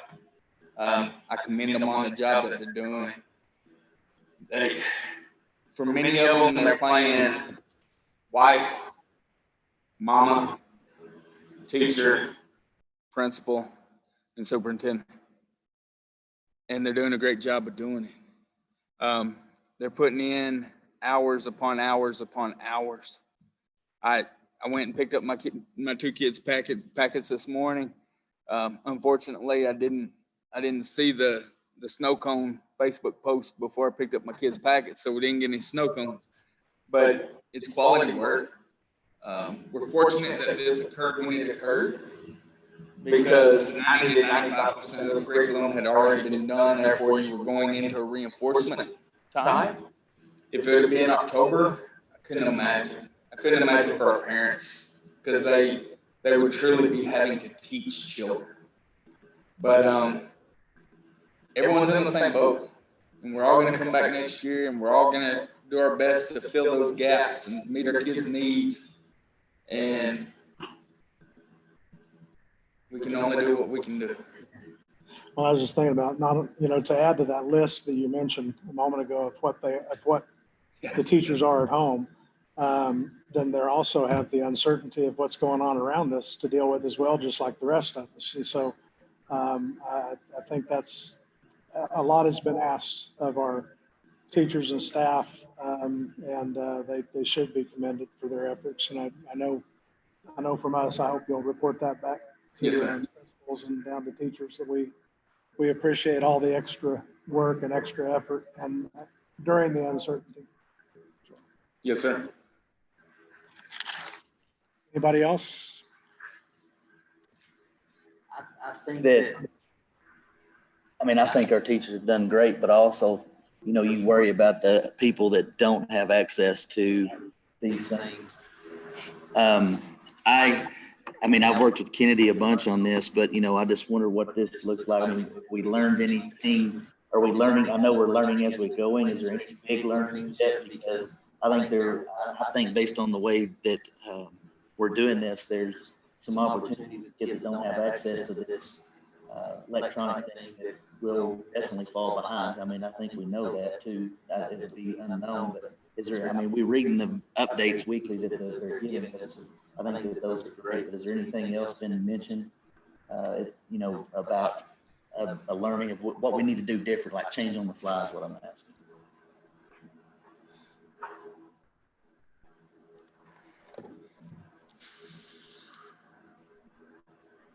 Are there changes that have taken place? Yes. We're living and we're learning to increase the learning capacity of the student that you described. I'm a little uncertain just because they're not in our classrooms. Sure. You know, it's just like in any classroom situation. You have 95% of your kids who do the work, and you have 5% of your kids that don't do the work. I'm going to say we probably have 5 to 10% of our kids who aren't doing the work right now. There's not anything we can do. I mean, it's hard as a parent, because if you're lucky enough to still have a job and then have to balance all that coming home, it's a tremendous amount of stress to get that accomplished. So, you know, I think that we just need to be willing to do whatever we can. And I know we are.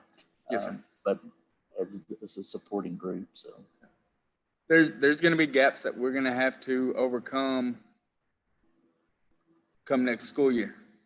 Whenever next school year is. Right. Well, the content's great, but it's if you don't have access to Yeah. it, that's the challenge. Oh, I mean, I don't know how long I sat in Google Classroom where I could only find the answer document.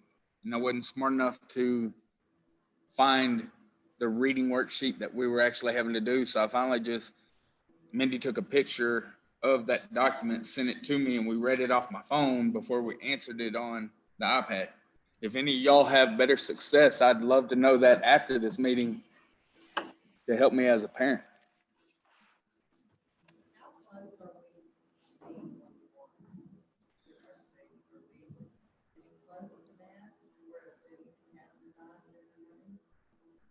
I'd say we're probably 45% on one-to-one. The issue with one-to-one outside of one-to-one itself is having the internet access. Like LISD has the portable Wi-Fi where they're putting in different locations, but for the percentage of our kids who don't have access to Wi-Fi, I don't know if they would have access to transportation to go to a Wi-Fi spot. Does that make sense? It's one of those where you have an older sibling who's staying home with two younger siblings while mom or dad both go to work, and there's no way for the older sibling to get the two younger siblings to go to a Wi-Fi location. And that'll be interesting to see as it relates to LISD, the effectiveness of the Wi-Fi hotspots that they're doing. And I know that there are different districts who are putting Wi-Fi hotspots in school buses and driving school buses out and parking buses, things of that nature. I'd say we're probably 45%, 50% maybe district-wide on capability of going one-to-one. But even if we were 100% capability, I think it'd be a little troubling for our kids in pre-K 1 and 2 for sure. I can tell you my daughter's in 4th grade. She can do it like no other. But I don't know how we would meet that need outside of a packet as it pertains to like a pre-K or kinder kiddo. Okay.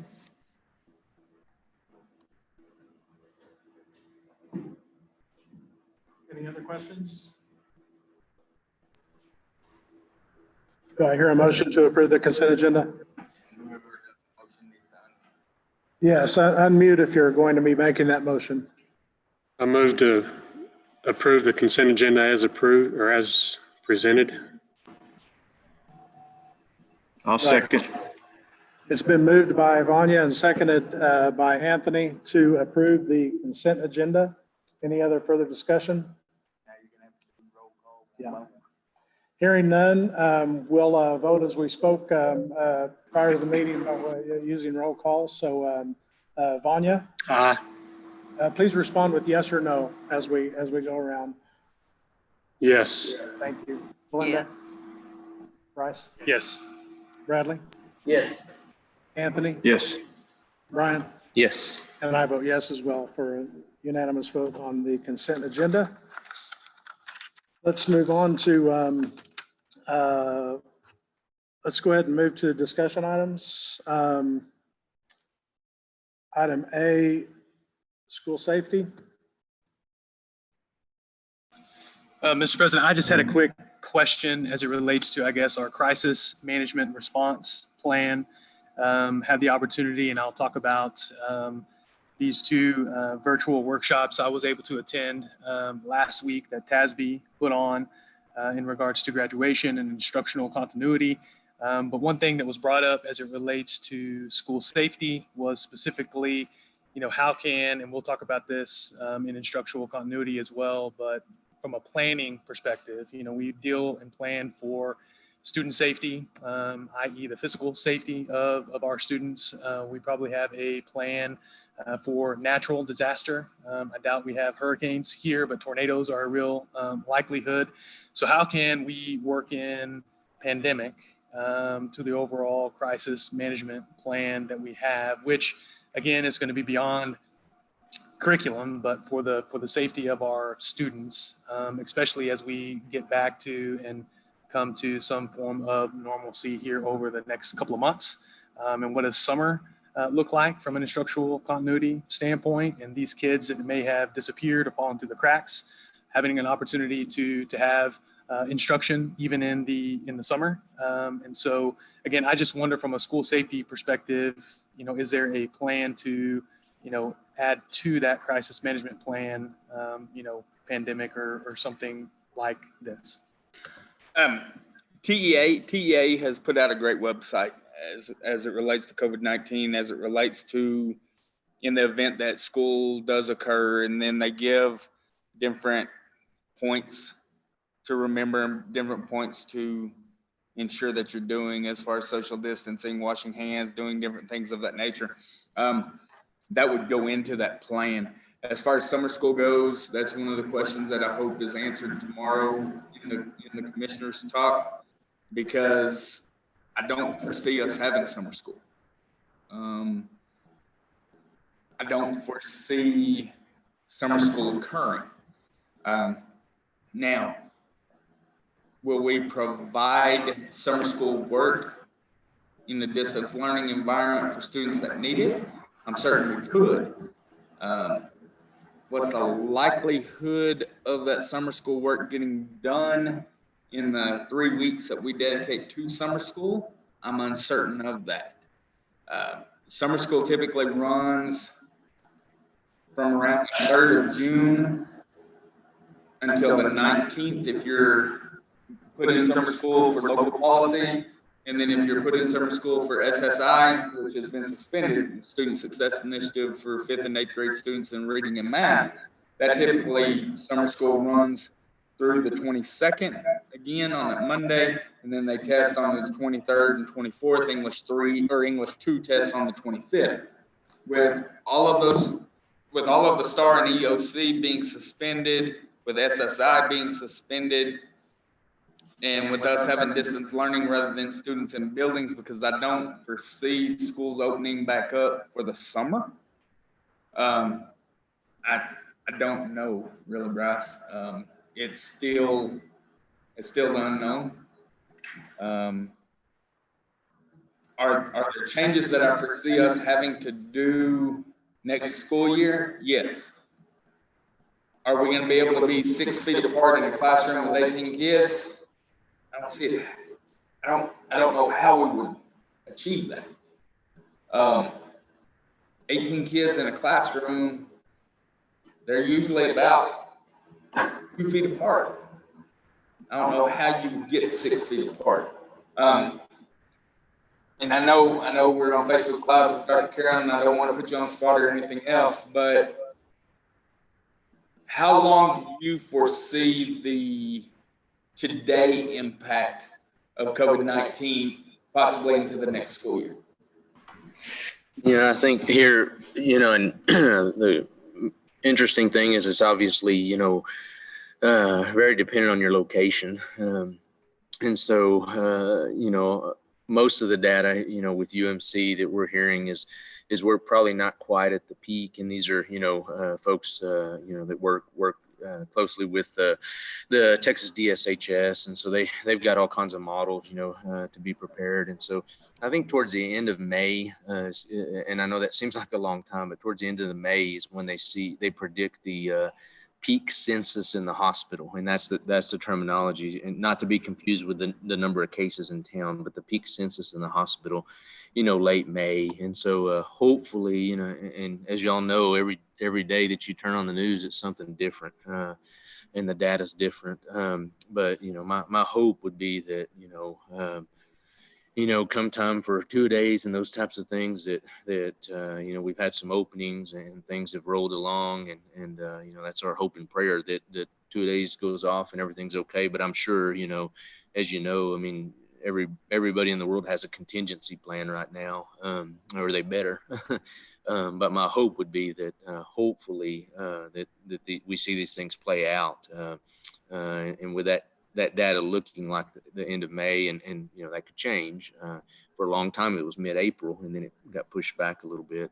So, but my hope would be, by that time that we see what, that things are better. But wait till tomorrow and we'll see. Yes, sir. Yes, sir. Does that answer your question, Bruce? Anything else on school safety? All right, district vision.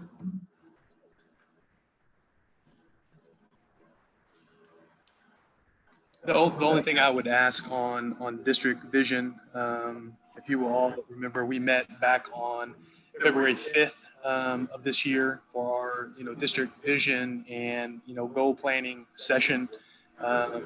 And of course, it started down that road, and then of course, this happened, and it's going to prevent us from picking that up in any time in the future. But once we have more clear guidance, Mr. President, from whether it be TEA or the governor's office or even our local orders, I would love for us to have the opportunity to pick that up and continue it here into the future. Because if we continue to put it off, I think it's again just going to sit. And I think based on the information and feedback we had from that February 5th meeting, again, it's something that's needed. And I think I know everyone would agree, because on the board self-evaluation or board evaluations we'll talk about here in a minute, that was, I think everybody, if I remember right, had that listed as an achievement that was very positive, as well as something for our goals. And so I know that's right where we're all at, and excited to move forward. But thank you for continuing to put that before us. Anything else on vision? Speaking of school board self-evaluation, what I chose to do, and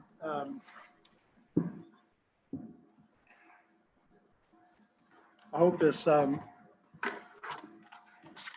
with everybody, because our instrument really doesn't have a numerical value at the top. Originally, I was going to create a numerical value, and as I looked through them, and I saw the differences that each of us had, I felt like it might be worth more to us to see it in terms of how many of us check what box, and that would help us to talk about those things. I will tell you, I was glad to see that we're I felt like it was very positive overall, but we did identify some things that we're concerned about. We identified some things that we're unsure about, and we identified some things that we felt like we are doing that are excellent. And so I think that's what you would expect with any group of people working together, that we would see each of those things. And what I'd like to do is give you just a moment to look through the numbers. And then I'd like to spend just a moment kind of giving you a little bit of the summary. And then we'll open it up to just see what discussion that you might have about it. Would that be okay? All right, so let's spend just a few minutes looking through it.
I'm sorry?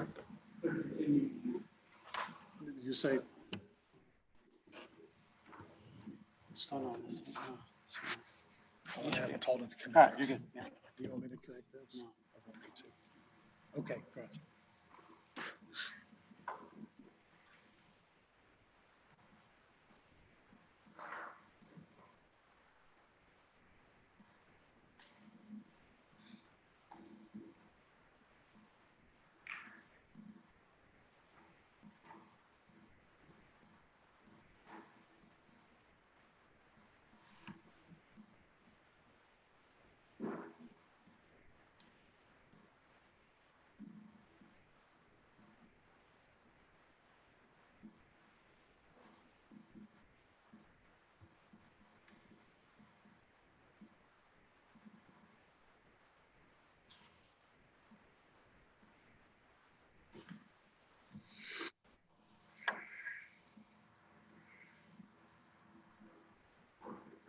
Okay.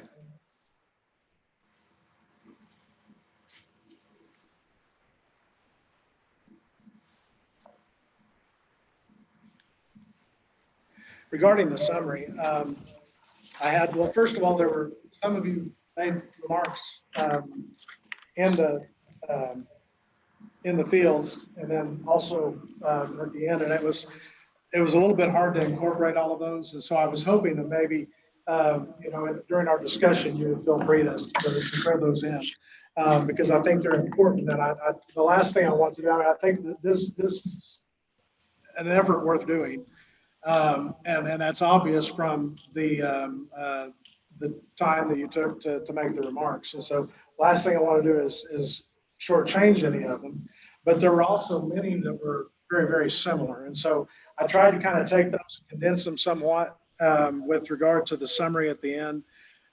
So the first question under the summary is, what do you consider to be the most outstanding characteristics and or achievements of this board? Respect, even with differing opinions. There was some form of that on all of your summaries.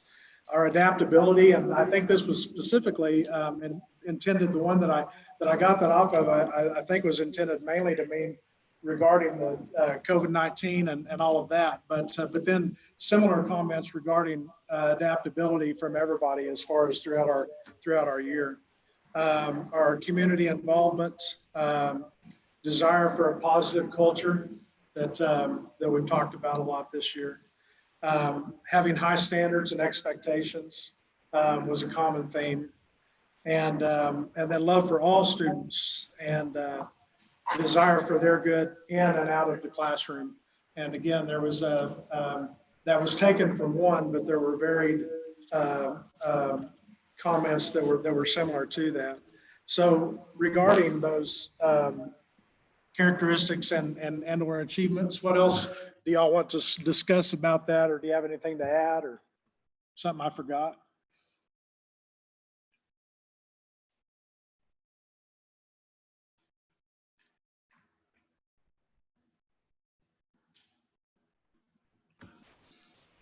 Mr. President, the only other thing I would add, and again, I took characteristics and achievements and I separated those two things. And so I thought of achievements more as actions of the board as opposed to our general characteristics or character, in either individually or as a board. And I thought of 4 achievements. So I'd love for any and all of you to chime in with additional ones.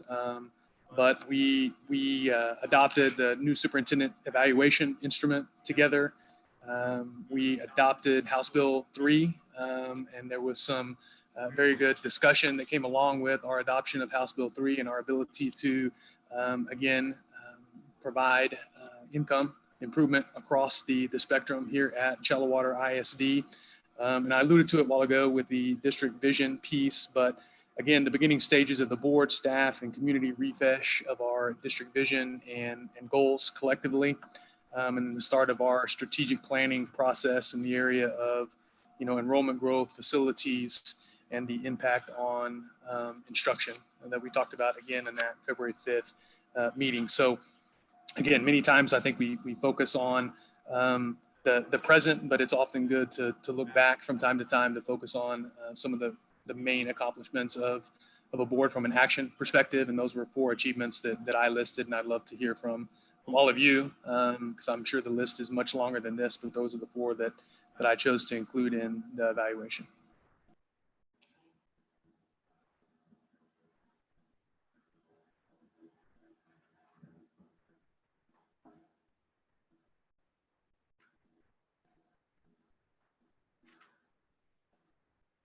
Anyone else have any achievements that you wanted to bring out?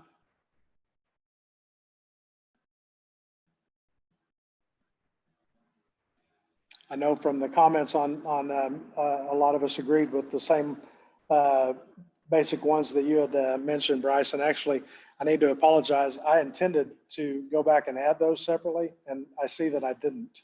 And so I apologize for that. I was going to pick out a couple of those, but anything else on that?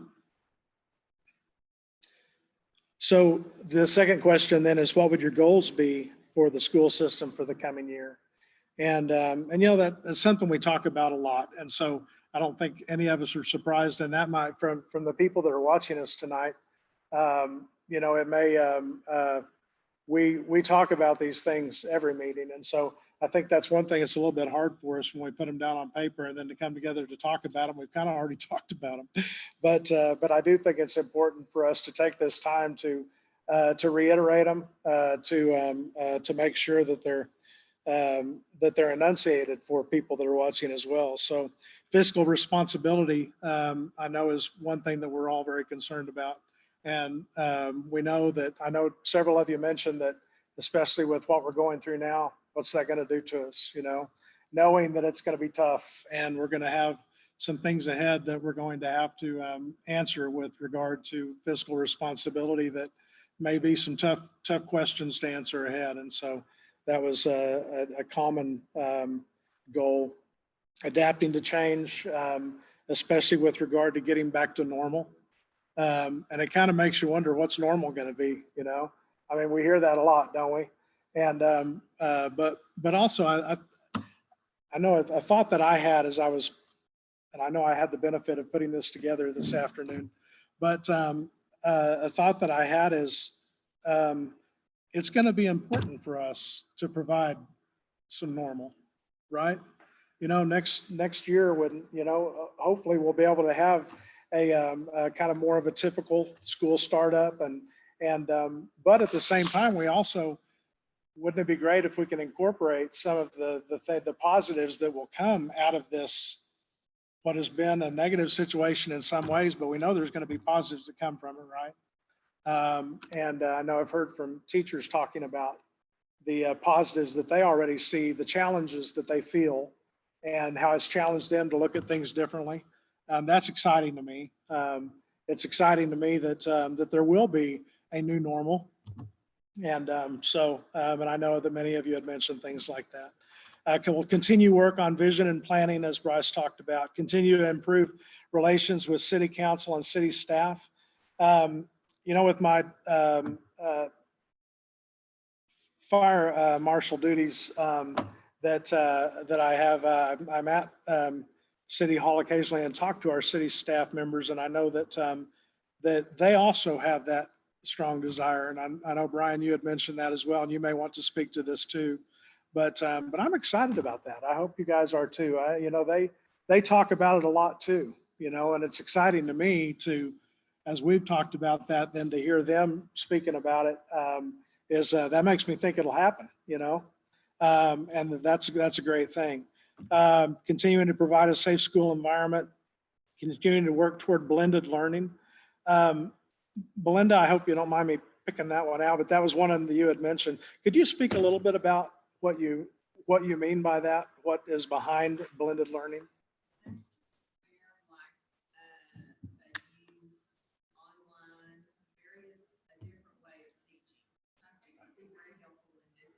Time that we're in right now. I visited with a lot of teachers, and a lot of them are kind of like, I just don't even know how to do any of this. So I just think that's something that we should visit, that they do on an ongoing basis, so that if something hopefully like this never happens again, that they're prepared. Yeah. It's just something that I've seen more and more And I don't know, who may be doing some of that, but the ones that I visited with just felt very uneasy. Yeah. Doing everything online. And I just think if we do this in the classroom, it prepares our students also. Sure. I mean, this is their life. They're used to online and doing things with devices. And so it's just good preparation for things as well. From talking to those teachers that you've talked to, do you feel like that there's more comfort now 3 weeks later than there was? I think it was just the initial. I've seen that too, yeah, yeah. Trying to do something, they're used to being in front of their students. These people generally hadn't done that. Yeah. So I think they are. Yeah. It was a learning process. Right. Especially when you don't have a lot of interaction. Yeah. Trying to learn that. Awesome. Real quick trick of the trade. You'll hold down your space bar that will temporarily unmute you while you're talking, and you can let it go and it will mute you. That's smart. So if you don't unmute yourself while you're talking, it just shows Garrett's face. That's the microphone. And we don't want that. Thank you. All right. Thanks, Bryce. So we're all learning to deal with the new, with the new way. Incorporating a student information system. I'm sorry, Belinda, got to come at you again with that one, but can you explain more of what you're talking about there? I think I know, but I'd like to hear what your thoughts are. See if I can take there. Okay, a student information system is just something that houses all of the information for the students, such as it's got, of course, all their grades, but it also has things like from counselors, it has discipline. It's just all student information. And so it's digital. So it's not like you're passing folders from school to school. It's all online. And I know when I first came on, there were parents that wanted to do online registration.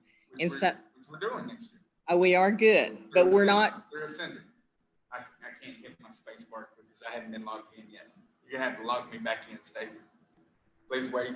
The meeting host will let me in soon. But we're not doing it with the student information system, right? No.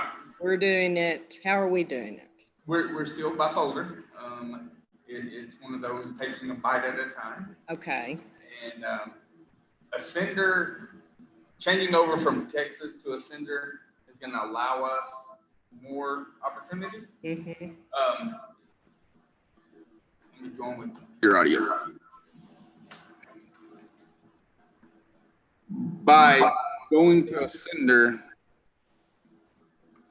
it's going to give us more opportunity. And one of the first opportunities is going to be the ability to go online to student registration. Good. And it will have all the information, like a student information system, all housed in one area? I can't say that wholeheartedly. I can say that the first thing we're looking at within Ascender is as it relates to registration. Okay. And I think that's going to be positive because I know registration is hard when you're doing multiple packets, and that would be very good for our parents. Something Yeah, when I had they're wanting. 4 kids in the system, I remember paperwork was an issue. Right. And I don't know why I look to the left, Mr. Forster. Yeah, that's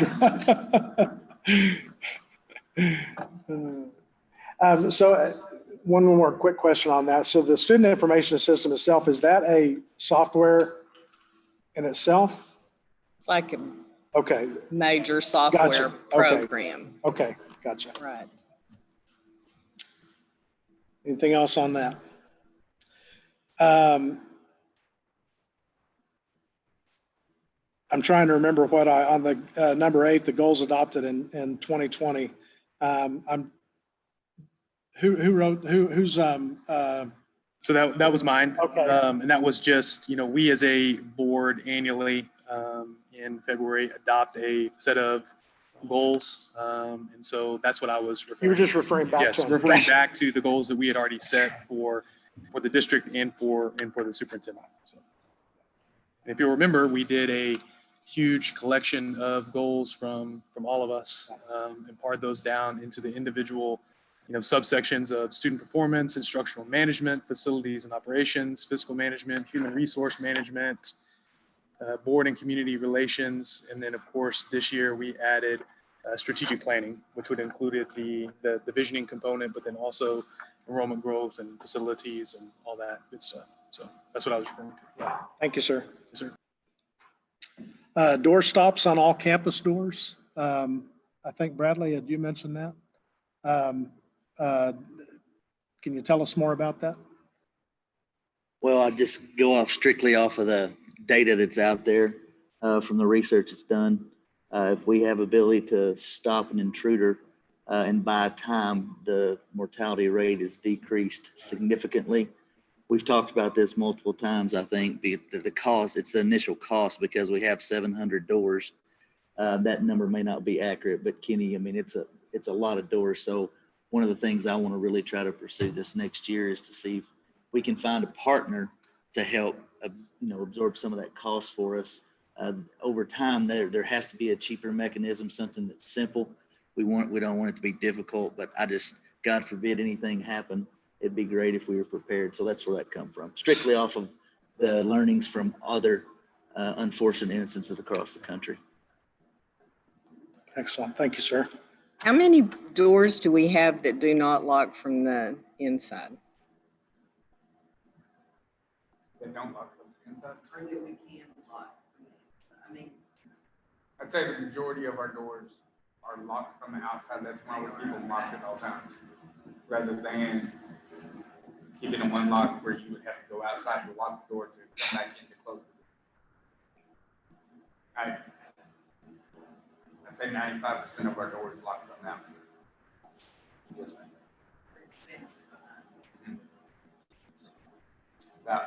If you change door locks out, you're looking at about $300 a door, 700 doors, $21,000.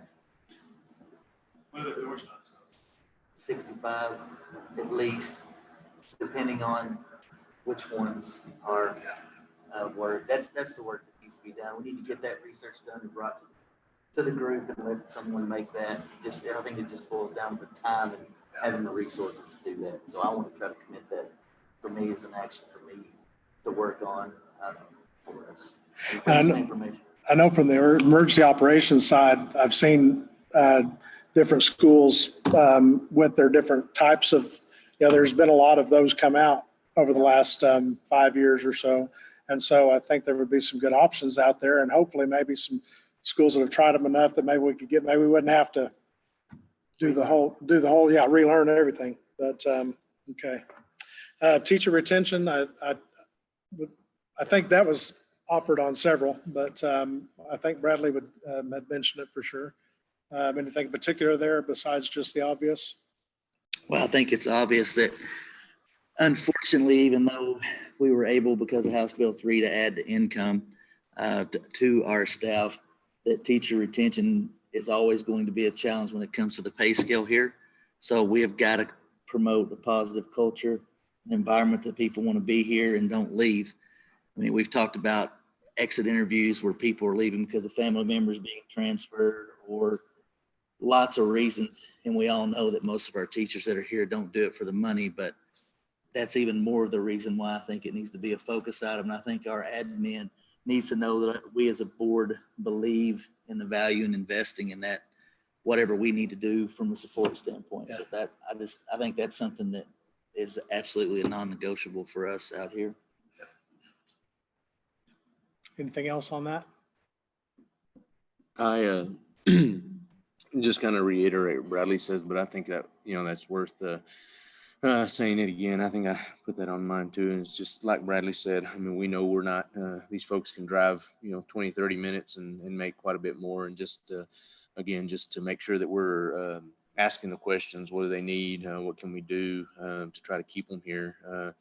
We're obviously, the scores and everything say we're doing a great job. And so we just need to make sure we do all that we can to keep those folks around and just be mindful of their needs because we can't always pay them more than somewhere else. But You know, it's buying into the logo and what shallow water is. So just making sure we're mindful of that. Annual team training.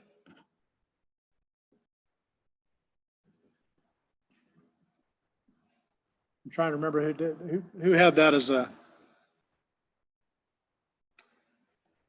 I think from the note that was on there, that if I remember right, it was kind of with regard to, you know, having us train together more and more, just to become a more effective team than we already are. And I know that, you know, all of us had in our achievement and characteristics part of it, I think we feel like we're becoming a very good team, and that is forming. So we don't want to lose what we got, and we know that it takes work to do that, just like any other relationships. And so I think that was the intention there. And then filling key positions with the best candidates available while maintaining trust. Anything to add to that one? I don't remember. I think, I don't remember whose that was, but. All right, any discussion to add from the other line items on the evaluation? I didn't mean to just skip over that, but I felt like the summaries were pretty good overall of the rest of it. But did you see anything as you were looking through it a minute ago that we need to talk about, or that you wanted to say?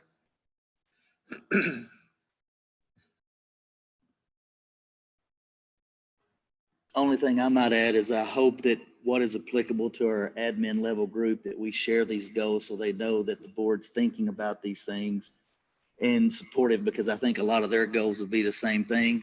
I assume that, is that shared with our principals at each campus? The board self-evaluation?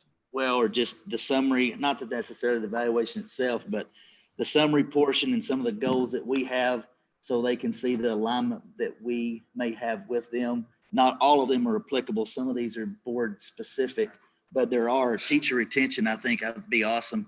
If they know that we're focused on that, I think it'd be awesome to know that we want to be an annual training group for us to continue to improve, to be a better board, et cetera.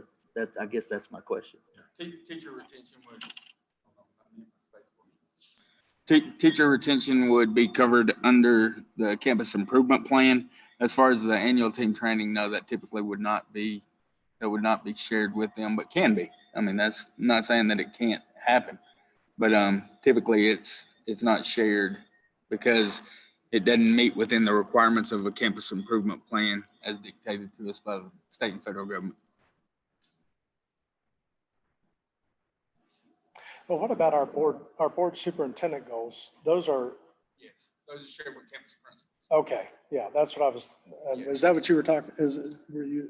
I just think it's important for them to know the things that we value Right. that are aligned with them as well.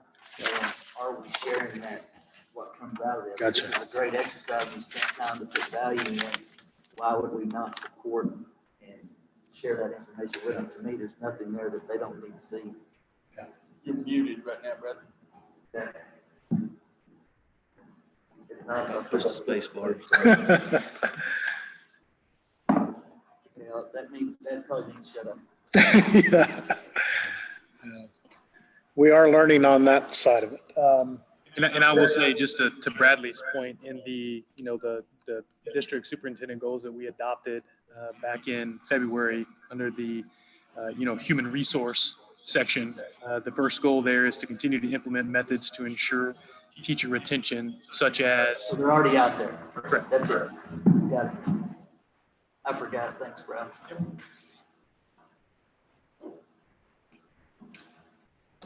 The only other thing that I think there were just two items that stuck out just in review of this real fast.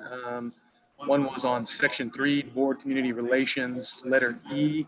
The board is involved in state and federal education legislation. You can kind of see that's scattered amongst those 4 columns there. I think it's probably now more than ever important for us, specifically at the state level, to be involved with our local representatives, both at the legislature and at the Senate level, especially as we enter into a new legislative session come January. So I think that's really, really important. And then the other one was the board reviews job descriptions for all new positions, and that's over in section 5, board staff relations. Letter A, that was very similar to the other. And so my question, I guess, as it relates to that, just so I understand, Dr. Border, would be, when we talk about new positions, that would be new positions that we are creating, much like we created the assistant superintendent for curriculum. Those would be the type of job descriptions that we would be reviewing, not those that are existing currently, correct? It would be as it pertains to positions that are new to the district, not positions that are being filled within the district that have already been created. Anything else?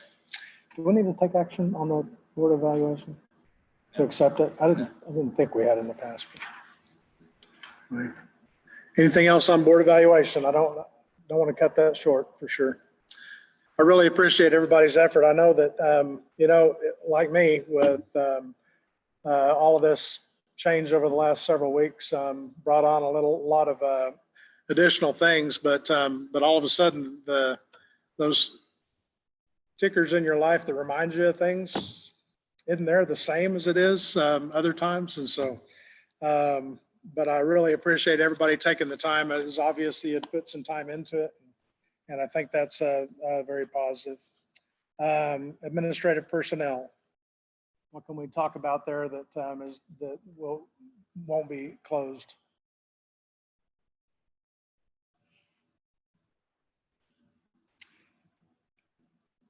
Instructional continuity planning. So as I mentioned earlier, had the opportunity this week to do a couple of these virtual workshops. Normally we're able to go to the Education Service Center to do these and get a nice, 2 bone-in pork chop with these. They've gone virtual now. And so had an opportunity to use Zoom to ultimately do this and to have superintendents and then also board members from all over the state kind of chime in as it relates to, hey, what are they doing? And so one, Dr. Border, I guess from this perspective, it was just kind of a list of general questions that were discussed. There weren't necessarily answers yet, but it were things that board members were thinking about as it relates to instructional delivery in a pandemic, and then what that means from the continuity from this year moving into the 20, I guess, what have we got, 2020, 2021 school year. So the survey of, the delivery methods, both online, virtual, and hard copy, and the success or lack thereof of those delivery methods. What was working well? What areas need improvement? As a district, what deficiencies has the pandemic exposed, if any? And then how can we improve overall instruction going forward as a result of what has been learned from this pandemic? Belinda alluded to it moments ago with the blended piece. And then also they talked about, and again, I'll go back to my general question as it relates to summer learning, which is, I'm thinking more outside the box from a standpoint of how can we, discover any children that may have disappeared or fallen through the cracks. And then when, opportunities arise, when social distancing is loosened, when opportunity for either, parents to come to, or for us to go to families, if that's even an option, what that would look like to ensure that we have continuity from where we left off in the middle of the 5th, 6 weeks to where we begin the year, come August of 2020. So anyway, those were just things that they talked about. Those, hey, what do we do well? What can we improve on? What deficiencies? Summer learning, what does that look like, if at all? And then also, how do you plan for the kickstart to your school year in 2020, 2021? And you're probably having these conversations already. And if so, fantastic. I would just love a continued update to the board on how all of this is ultimately going. Yes, sir.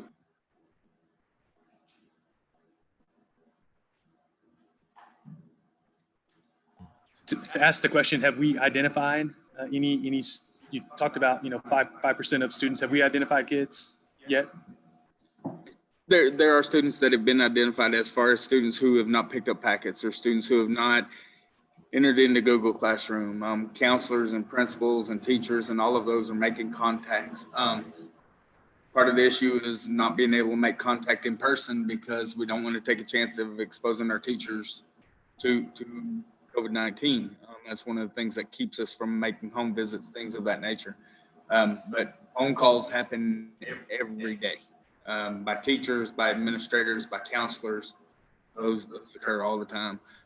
Equally, I can only speak for one of my two kiddos.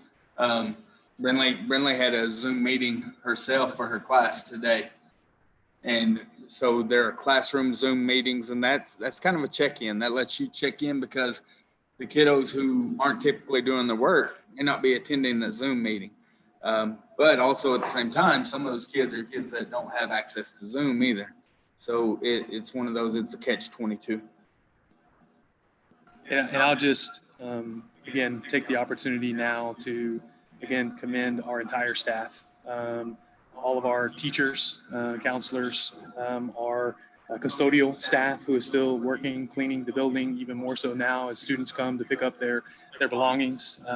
Also our food service personnel, that entire team that continues to feed kids, volunteers that go with them on bus routes to deliver those meals at lunch and at breakfast, for the work that they're doing to adapt, our educators are doing to adapt to this environment, again, is profound. And I think, again, we've said it before, but I think it deserves saying again.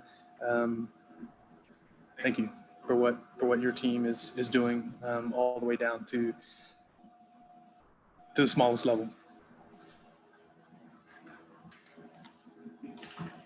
Anything else? Oh, okay. Let's see, moving on to graduation ceremonies. Do we have anything to? Mr. Hollis and I have spoken. Justin has taken on the task of doing a virtual graduation at this point in time. As it relates to kinder, I got bad news. That was typically done all in-house.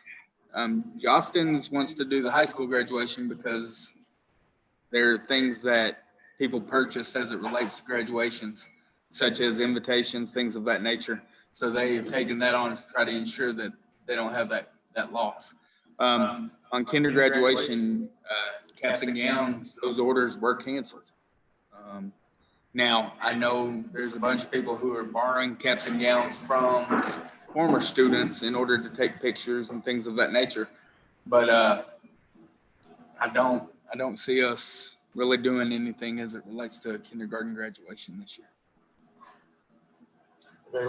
Johnson laid out the plan for the virtual? He is, Justin's is continuing to work with Mr. Hollis. As I get that, I'll get that information from Mr. Hollis and share that with all of you.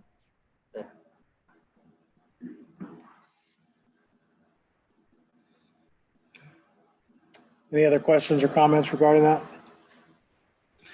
Extracurriculars. Did we?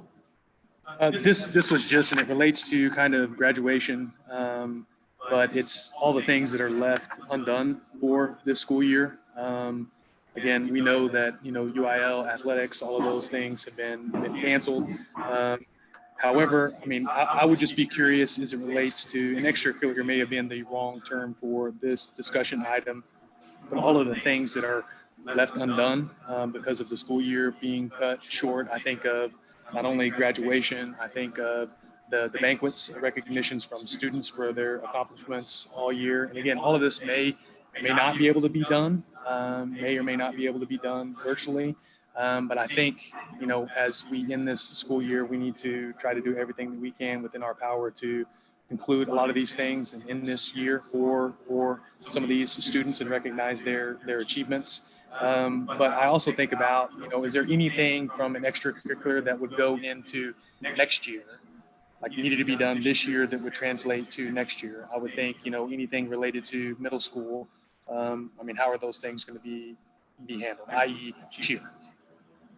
as it relates to middle school cheer, we had the conversation about possibly doing a virtual tryout, and we all reached the same decision that we would not be doing a virtual tryout. When we are allowed to come back to school for middle school, when we're allowed to come back to school, we will do that at that point in time. The only thing that I see it hurting is they're probably not going to have true uniforms because those are typically ordered during the summer and then they get them right before school starts. So it may be a modified uniform for cheerleaders this next school year. As far as other activities, as far as banquets and recognitions, things of that nature, some of that gets a little hard just because as it relates to your seniors are gone. A lot of our seniors will have already left before we would be afforded the opportunity to do that. As far as like the athletic banquet, things of that nature, that is headed up by Booster Club. So I would need to get with them. But by the point in time that I see us being able to do such, I think we're right in the start of another school year as well. So some of those things, I don't have an answer for you right now. Yeah, that's, I didn't expect an answer. I was just bringing it to our attention. And while some of these things, may not be planned by us, I think if we can afford them the resources that have been allocated to us to help them, I think that would be very, very, very, very good.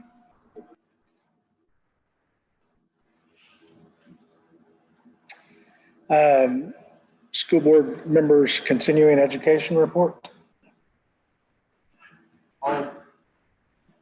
All board members have completed the necessary hours as it relates to continuing education for this year.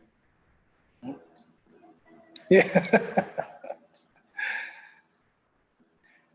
Any discussion or anything to add on that? So on security awareness, can I talk on that real quick? Yes, because I have your certificate. Okay.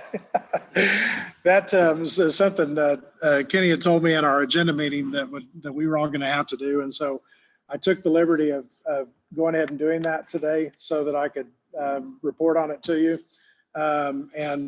It's about an hour and 15 minutes of your life. And because our IT guy is here, I'm going to say it was wonderful. No, I'm teasing. It really was good. And it's a reality that we're facing, and it's a reality that's getting worse. And when you, the guy that put this on from the Canyon school system has done a lot of research and has a lot of good information that I learned a lot. And I've been through a lot of those, but I still learned a lot through the training. And so I really encourage you to take that time and sit down. You have to score an 80 to pass it, to pass the test. Now I will tell you that you can. I did, so you can. But you do have to pay attention. But it's very. I tell you, I got a lot out of it. Not only for thinking about my school email and what I'm introducing potentially to the school systems database, but thinking about my own stuff, I tell you, some of what he said was really unnerving to understand how easy it is to, that we can be fooled nowadays. Now, this was the craziest thing, and this is what I really was. So I get done with that training today, and I was checking my email to see if Brian had got back to me yet on something that we had talked about with regard to emails that were just laying right there waiting on me. One of them looked exactly like it was a PayPal, and it was telling me I had problems with my PayPal. And I went up and hovered on the address, and it was, of course, not PayPal, but it was very well done the way it looks, And I know you guys have seen those too, but it's kind of unnerving. And so I know that it's from the guy who sees all of those emails come through every day and gets those calls and goes and gets the trash off of people's computers. I'm sure that, it's just something we really, really need. And so everyone in the district's doing it, and I encourage you to do it as quick as you can. Stacy, you have anything to add to that or any?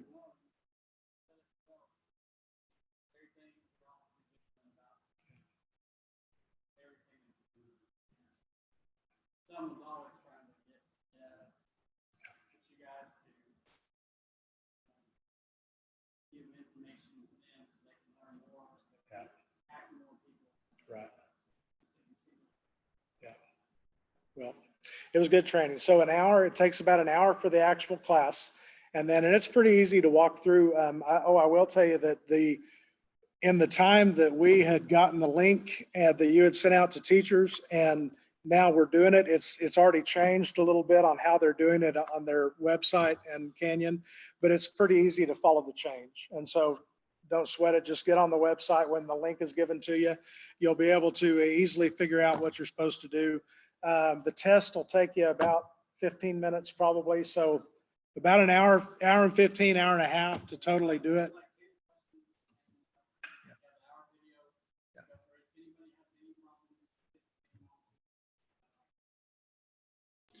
Stacy, have you sent that link to each of the board members yet, or you send it to me and then I'm going to share it out with them tomorrow? I'll share it out with each of you tomorrow.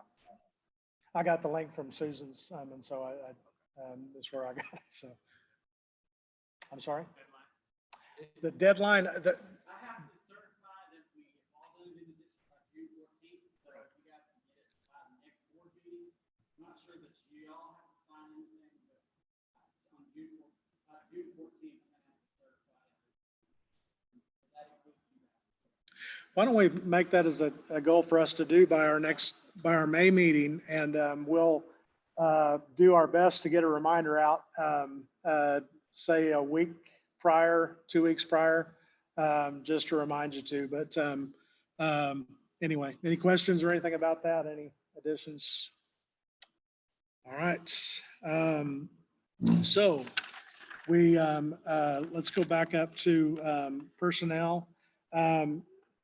Would y'all prefer to go into closed first and then come back out and deal with all of that, or we could go ahead and act on those two items and then go into closed to talk about the other issues that I think we had raised with regard to personnel?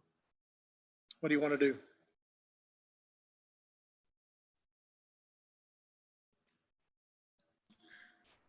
Based upon the public forum this evening, I would encourage y'all to go into closed to discuss 8A1. Okay. Prior to, I think we could go ahead and do 8A2 prior to going into closed, and then come out and act on 8A1 Okay. after that. Okay. If that is acceptable to the rest of you. That being said, do you want to go ahead and present on 8A2, and we'll go ahead and make that? On 8A2, we have 3 positions that we're filling. The very first position is Collier's 5th grade ELAR position, where she has resigned. The recommendation from Casey Waller as it relates to this position is for Mrs. Rebecca Stone. She has 8 years of ELAR teaching experience in 2nd through 5th grade. And I can give you more specific information. She has been in Dripping Springs Elementary, Centennial Elementary, College Hills Elementary, and Oak Grove Elementary is her latest, where she's teaching 5th grade ELAR and social studies. But that's the one recommendation there as it relates to the 5th grade ELAR. Kenny, what was the resignation for? Someone moving or what? Colleges moving. Okay. I think they're actually moving to the Metroplex, but I can't say that for certain. But yes, it is a move. The next position is a recommendation as it relates to Brooke Whittle's position. Brooke resigned from her position last month. Effective the end of the school year, the recommendation is for Miss Trincy Cameron. She's coming to us from Lubbock Cooper, comes highly recommended from her supervisor. She's been in education for 7 years. She has experience teaching in both the general ed and special ed classrooms and is transitioning into a counselor role. She has been at Lubbock Cooper Central Elementary for 1 year, and presently she has been at, 2013 to 14, she was at Lubbock Cooper Central. And then starting in 2014 through the present, she's been at Lowell Cooper Central Elementary as a special education teacher. So she was third grade self-contained one year and then went into special education K through 5 for the last 6 years. And she desires to move into a counseling position. Hold on, and I'll tell you, Belinda. She has a Master's of Science in Clinical Mental Health Counseling from Lubbock Christian University. Dates attended were one of 2017 through the present. So she has a Master's of Science in Clinical Mental Health Counseling. As far as certifications,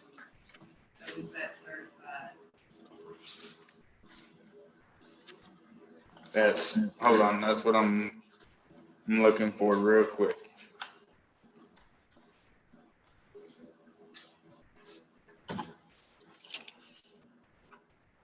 She has her generalist certification and her special ed certification. Therefore, I could not tell you that she has that counselor certification. Typically, when we have hired someone in the past as it relates to a counselor position where they're not finished, we make them a director of student services where they have a year to complete that counseling certification.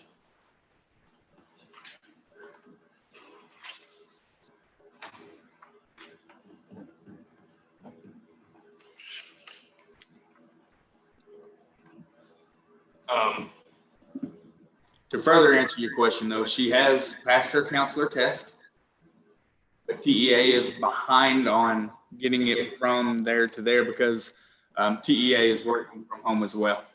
So I have my help on my phone who just said, has passed the counselor test, not on her certificate yet. TEA is behind, but she has passed her counselor test. The other position is through the special education co-op for the Honda Shared Services Arrangement. And Barbie Priest is making the recommendation for Mindy Shedden to serve as a behavioral specialist for Honda SSA.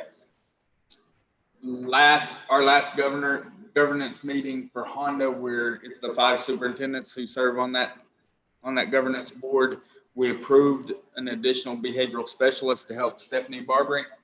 And this is the position that was approved last February in order for this next school year for us to have more access to a behavior specialist within the district and within 5 districts. We split the costs on those. But those are the 3 recommendations for employment. No new positions is simply, well, the behavioral specialist position is a new position, but that's a position that is funded and paid for through Honda. It's not a position that would be created by Shallowater by itself. The other 2 positions are simply filling positions that were already previously created.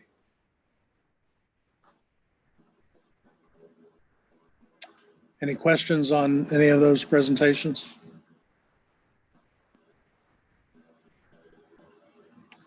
Do I hear a motion to approve the open positions for 2021 school year as recommended by administration and principals? So moved. All right, Bradley, moved by Bradley. Do I hear a second? Belinda seconded. So if it's been moved and seconded that we hire personnel for open positions for the 2021 school year as recommended by administration and principals. Any further discussion? Hearing none, we'll vote again by roll call. Again, if you will answer just yes or no. Vanya? Yes, so Vanya votes yes, all right. Yes. Linda? Yeah. Yes. Bryce? Bradley? Yes. Anthony? Yes.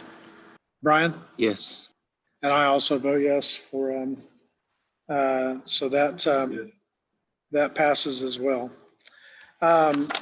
So at this time, we're going to enter into closed session, and I've got something that I need to read because again of our situation here.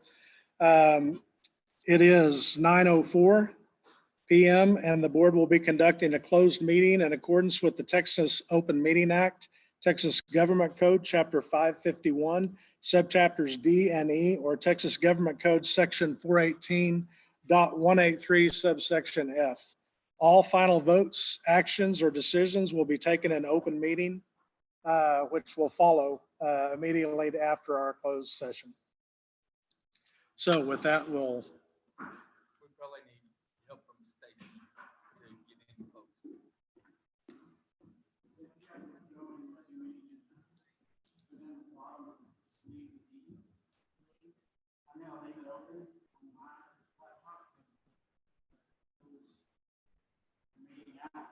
Where do I do that?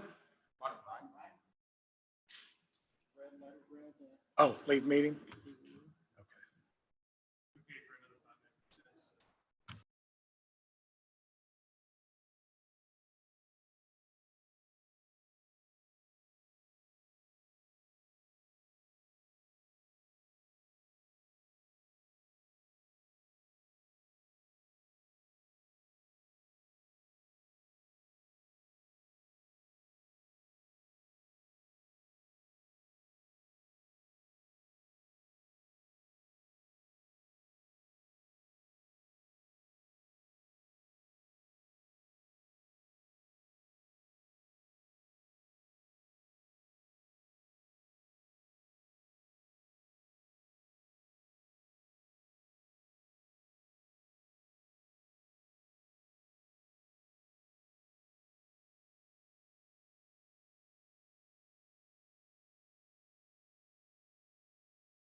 Okay, so we're back in open meeting. We actually came out at 10:56.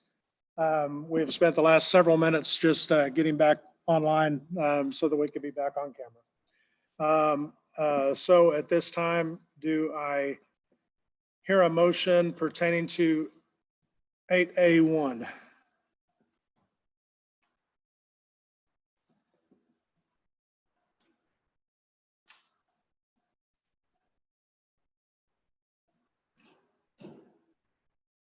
I'll make a motion to approve the contracts as presented. Do I hear a second?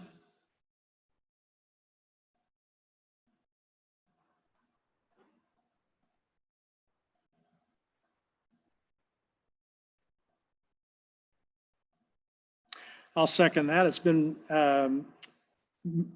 so we have a motion on the table to review and take appropriate action on Shallowater ISD and Honda probationary personnel and non-certified personnel recommendations for the 2021 school year as presented. Is there any further discussion?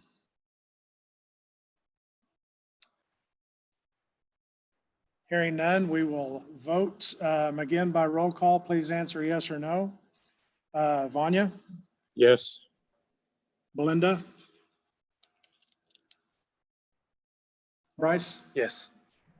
Bradley, Yes. Anthony, Yes. Brian, Yes. and I also vote yes. So that motion also passes unanimously. Anything else to bring before the board tonight? Hearing none, we'll adjourn.